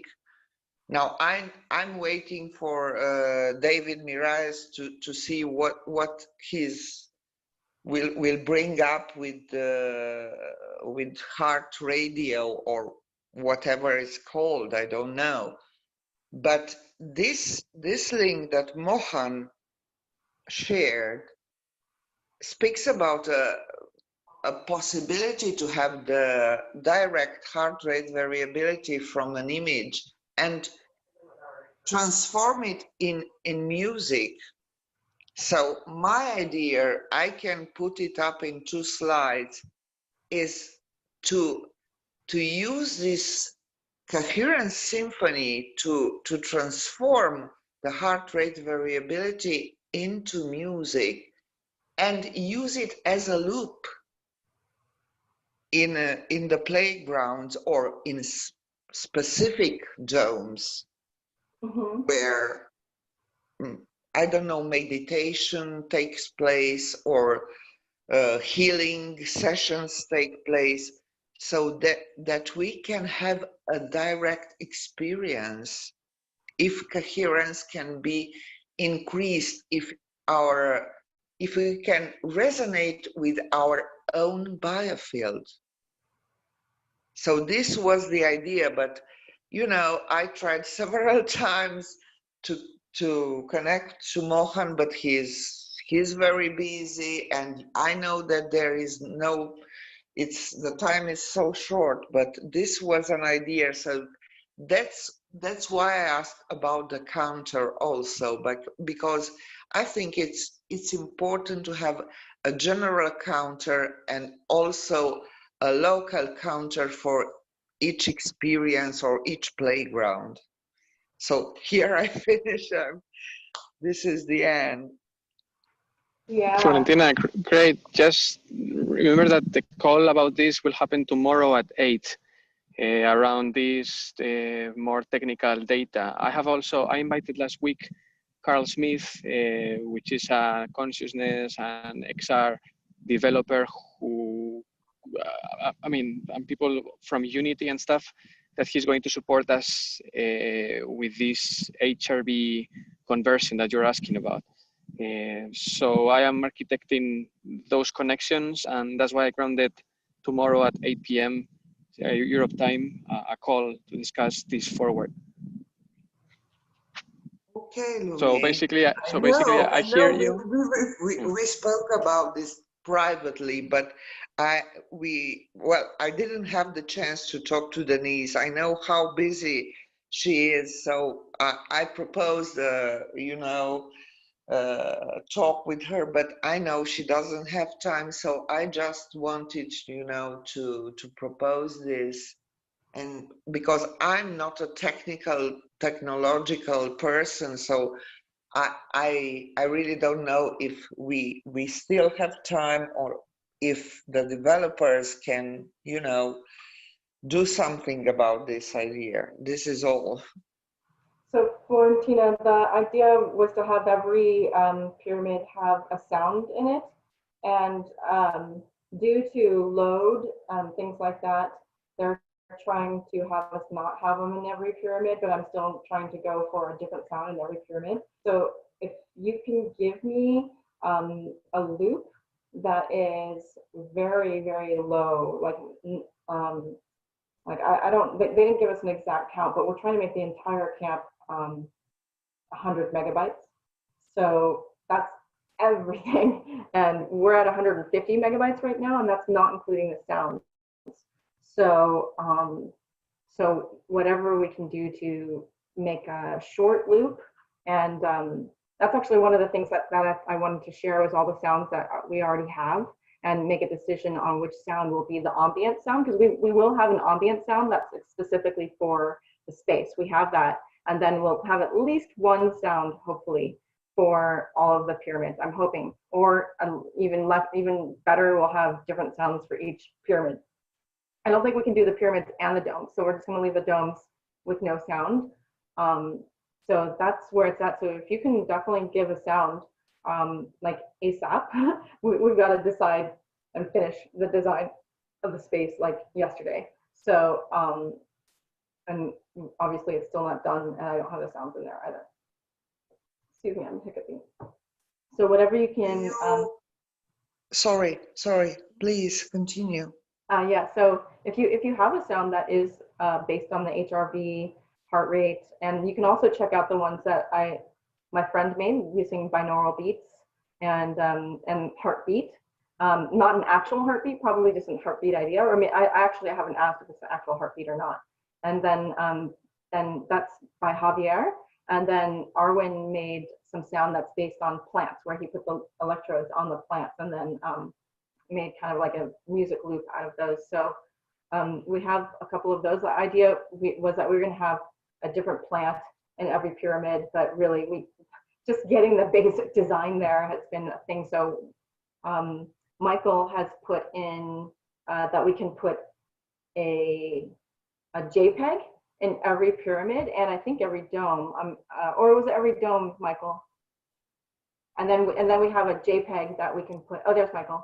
Let me just finish maybe before you answer that. And we have JPEGs in front of each section, including the OASIS, and you can actually click on these signs and have them go to a website or a video somewhere or something like that, or even a Unity experience. Wherever you can click on the web, we can click it. So Michael, go ahead. Hi, Michael. Yeah, that's pretty much it. It's just, I think it's in front of every dome, and then inside of every dome, ideally there's also different pictures. Mm-hmm. And then I think in the pyramids, there's less right now. I don't know. I think there's just a lot of possibilities to put different images in the domes at this point. But Right. signs in front of all the stages, domes, pyramids, Mm-hmm. and lounges. So that's still a lot to organize in the next 10 days. And it's also organizing, putting a sound in there, and also organizing people having their presentation. So let's do whatever we can to make this awesome. And if I invite the OASIS to have that JPEG sign be what you want, but also clickable to where you want it to be. So you can click it to a website that has information. And then we also have, I invite the biofield group to also have a dome that is like your dome. Like you can have JPEG in the front of the dome, but also like visual information inside there. So if Michael, if you can give sizes and dimensions of those signs, then we can have them know what that is. And then what else do we have?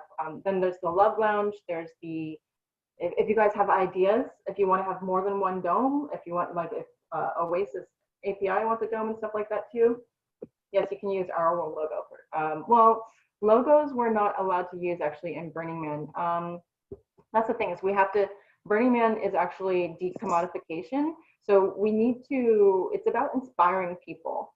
And actually that might be against Burning Man's rules to go to it is against Burning Man's rules. We'll get kicked out immediately and they'll shut us off if we're doing any kind of promotion.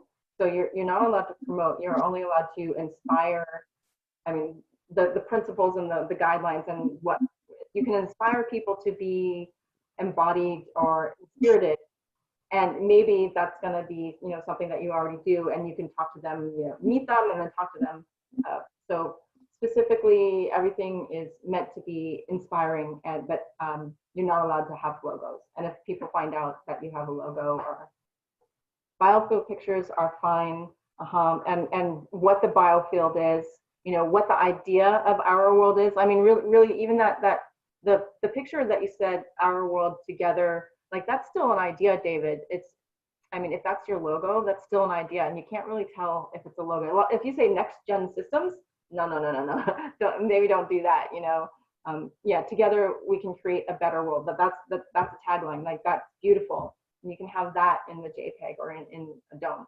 So let's be sure that we have that. And then when you link to somewhere, we need to make sure it's not linking to a commercial enterprise, or it just explains the idea of like, what if our world was this? You know, just kind of a story, like what if our world and we came together in some way, but don't mention we're creating this game, we're doing the coders, we're looking for sponsors, go to our donation thing. We can't do that.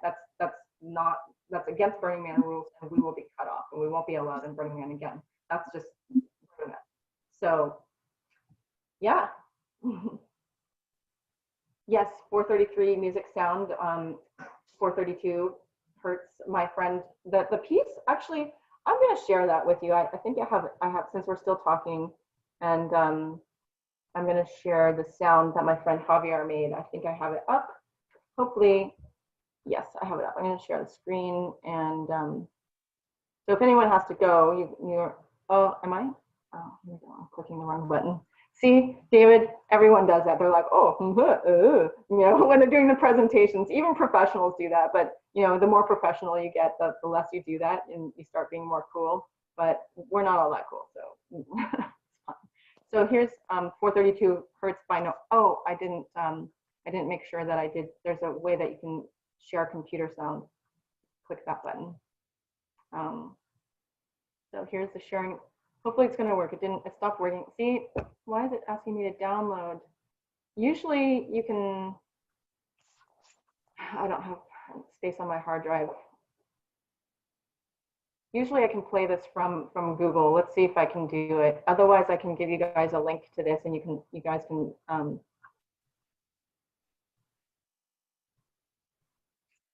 let's go. It's gonna work. It's gonna work. Yeah, okay.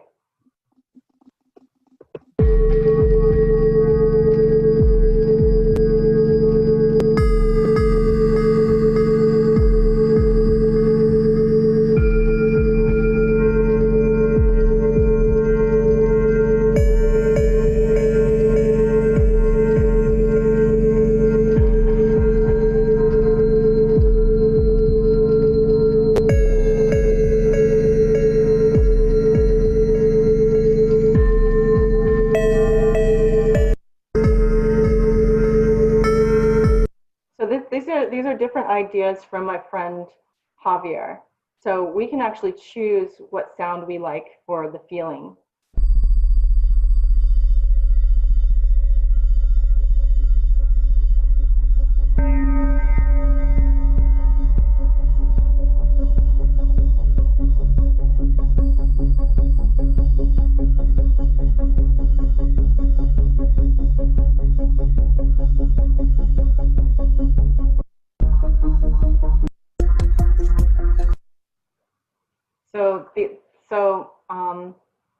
And we have some ideas from Arwin, and then I also made some too.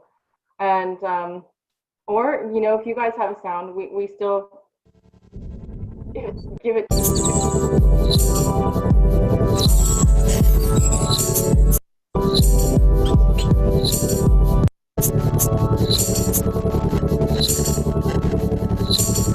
I can give you all links to this. And then here's a couple of sounds that I made a few years ago. Oh, shoot, I have to do the reload. And then we have Arwin's too. I want to open that one too.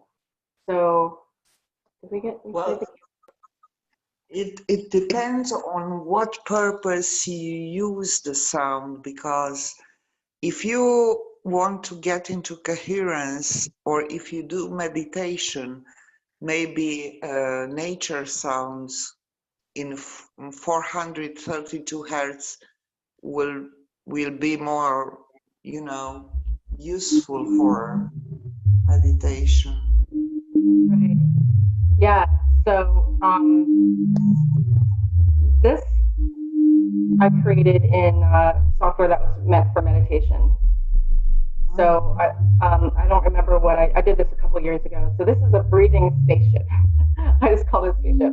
And after playing with these sounds, and I have a lot of Don Estes' software too, my computer actually blew up and went up in flames. So, and then I didn't have a computer for a couple years. And So this is probably based on 432 hertz as well. Is using solfeggio frequencies and things like that. And this is just stuff that I was able to get from my SoundCloud. But a lot of my experiments are. You guys hear this one?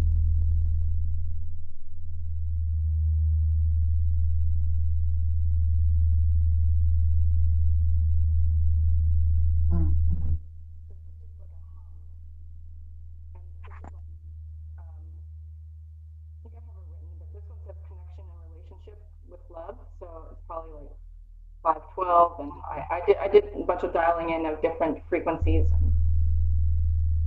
So this one's just like a low basic. Well, can I suggest something?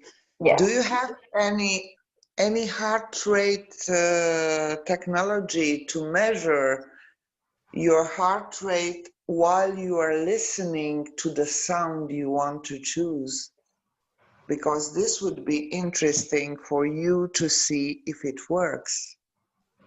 Well, I know what I like because of my own feeling from everything, but I want to hear what everyone else says. But I don't have my heart math ear clip here with me because I was planning. I only came here to meet up with Dan Mapes and talk about creating a consciousness game.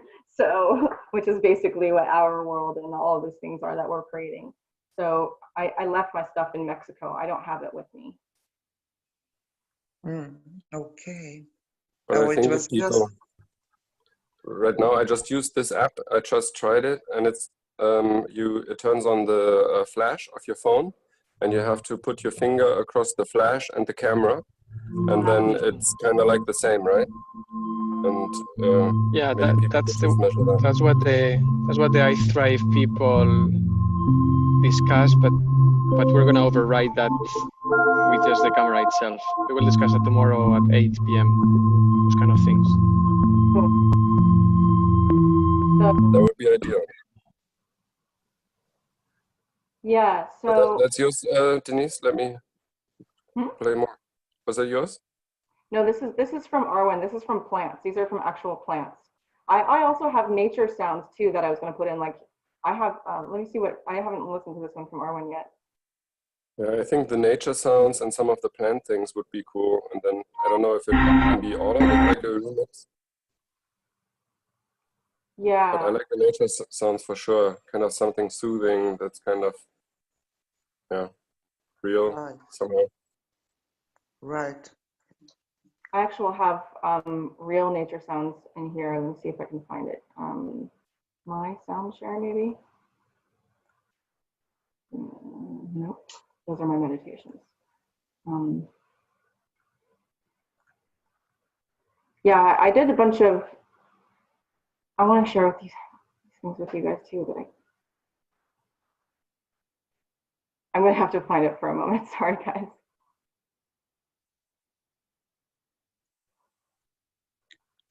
Sea waves are very much like heartbeat, you know. That's why I suggested nature also. I don't know. I'm not a specialist. I'm not a musician, but they can induce heart coherence also. Well, what's interesting is the conscious playground. I did make it look like the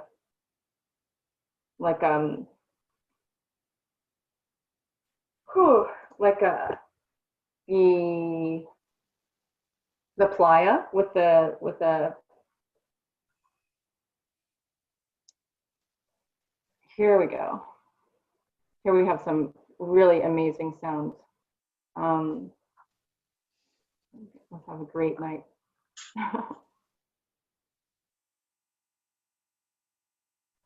That's the thing with that. So this is what the jungle sounds like in Mexico.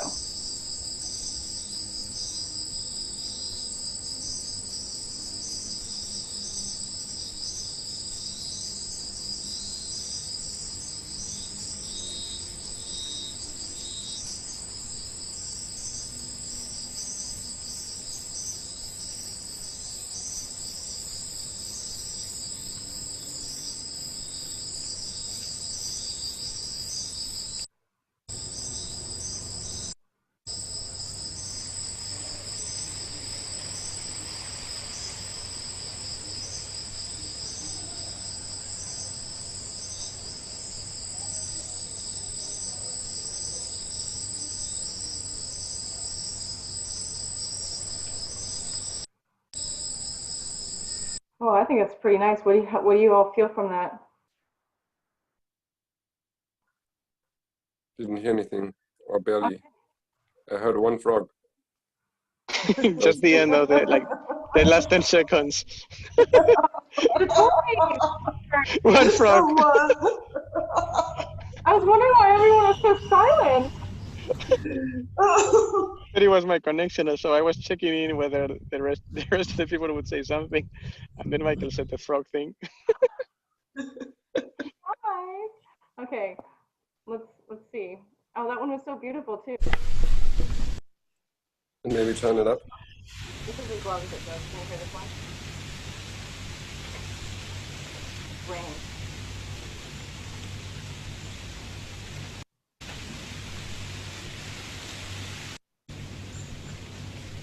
I'm gonna do that last one because the last one was really good. I want to see if you guys can hear this one again.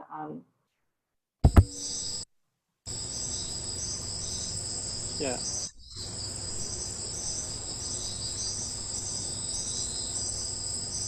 Pretty quiet. That's just as loud as it goes, but well, I'll send you all a link to this one because I think that one's really beautiful. Guys, I'm gonna go now. I have to leave. I loved just to say bye-bye, like I love the concept of showing our world and David, and I think it's a beautiful idea on the playground. Yes, please, that would be really wonderful. Yeah. Would love that. We need space Okay. for it, so. But yes, if you guys do have some sounds to work with, please let us know because I'm not figuring it out yet. Thank you. I'm also gonna go if that's okay. Yeah, I think it's good. It's been a really long conversation, and I think Mark has already left, and Florentina. So, Mark is here. but he's here, but maybe another. He's not. Yes. Who knows? Okay, well, let's just close the call because that was. Yep, I'm here, but phones are going off and. Okay. So, Thank you, everyone, and bye. Thank you. I just want to say thank you all for your synergy, for your heart, for your art, for your work, for your light, for your love, and how we're all synergizing and awakening together. Thank you for your work, and have a wonderful day, evening, and moment from here. Yes. And let me know if you have sounds that you'd like to put in, like within the next few hours, maybe by tomorrow. Thank you. Florentina. Bye. Bye. Hey, bye-bye. Bye-bye. Wonderful. See you on the other side. Thank you, David. Bye. Good night, everyone. Namaste. Good night. Bye. Bye, everyone. See you soon. Bye. Thank you, Mark. Yeah, you're welcome. We'll connect, Florentina. Okay.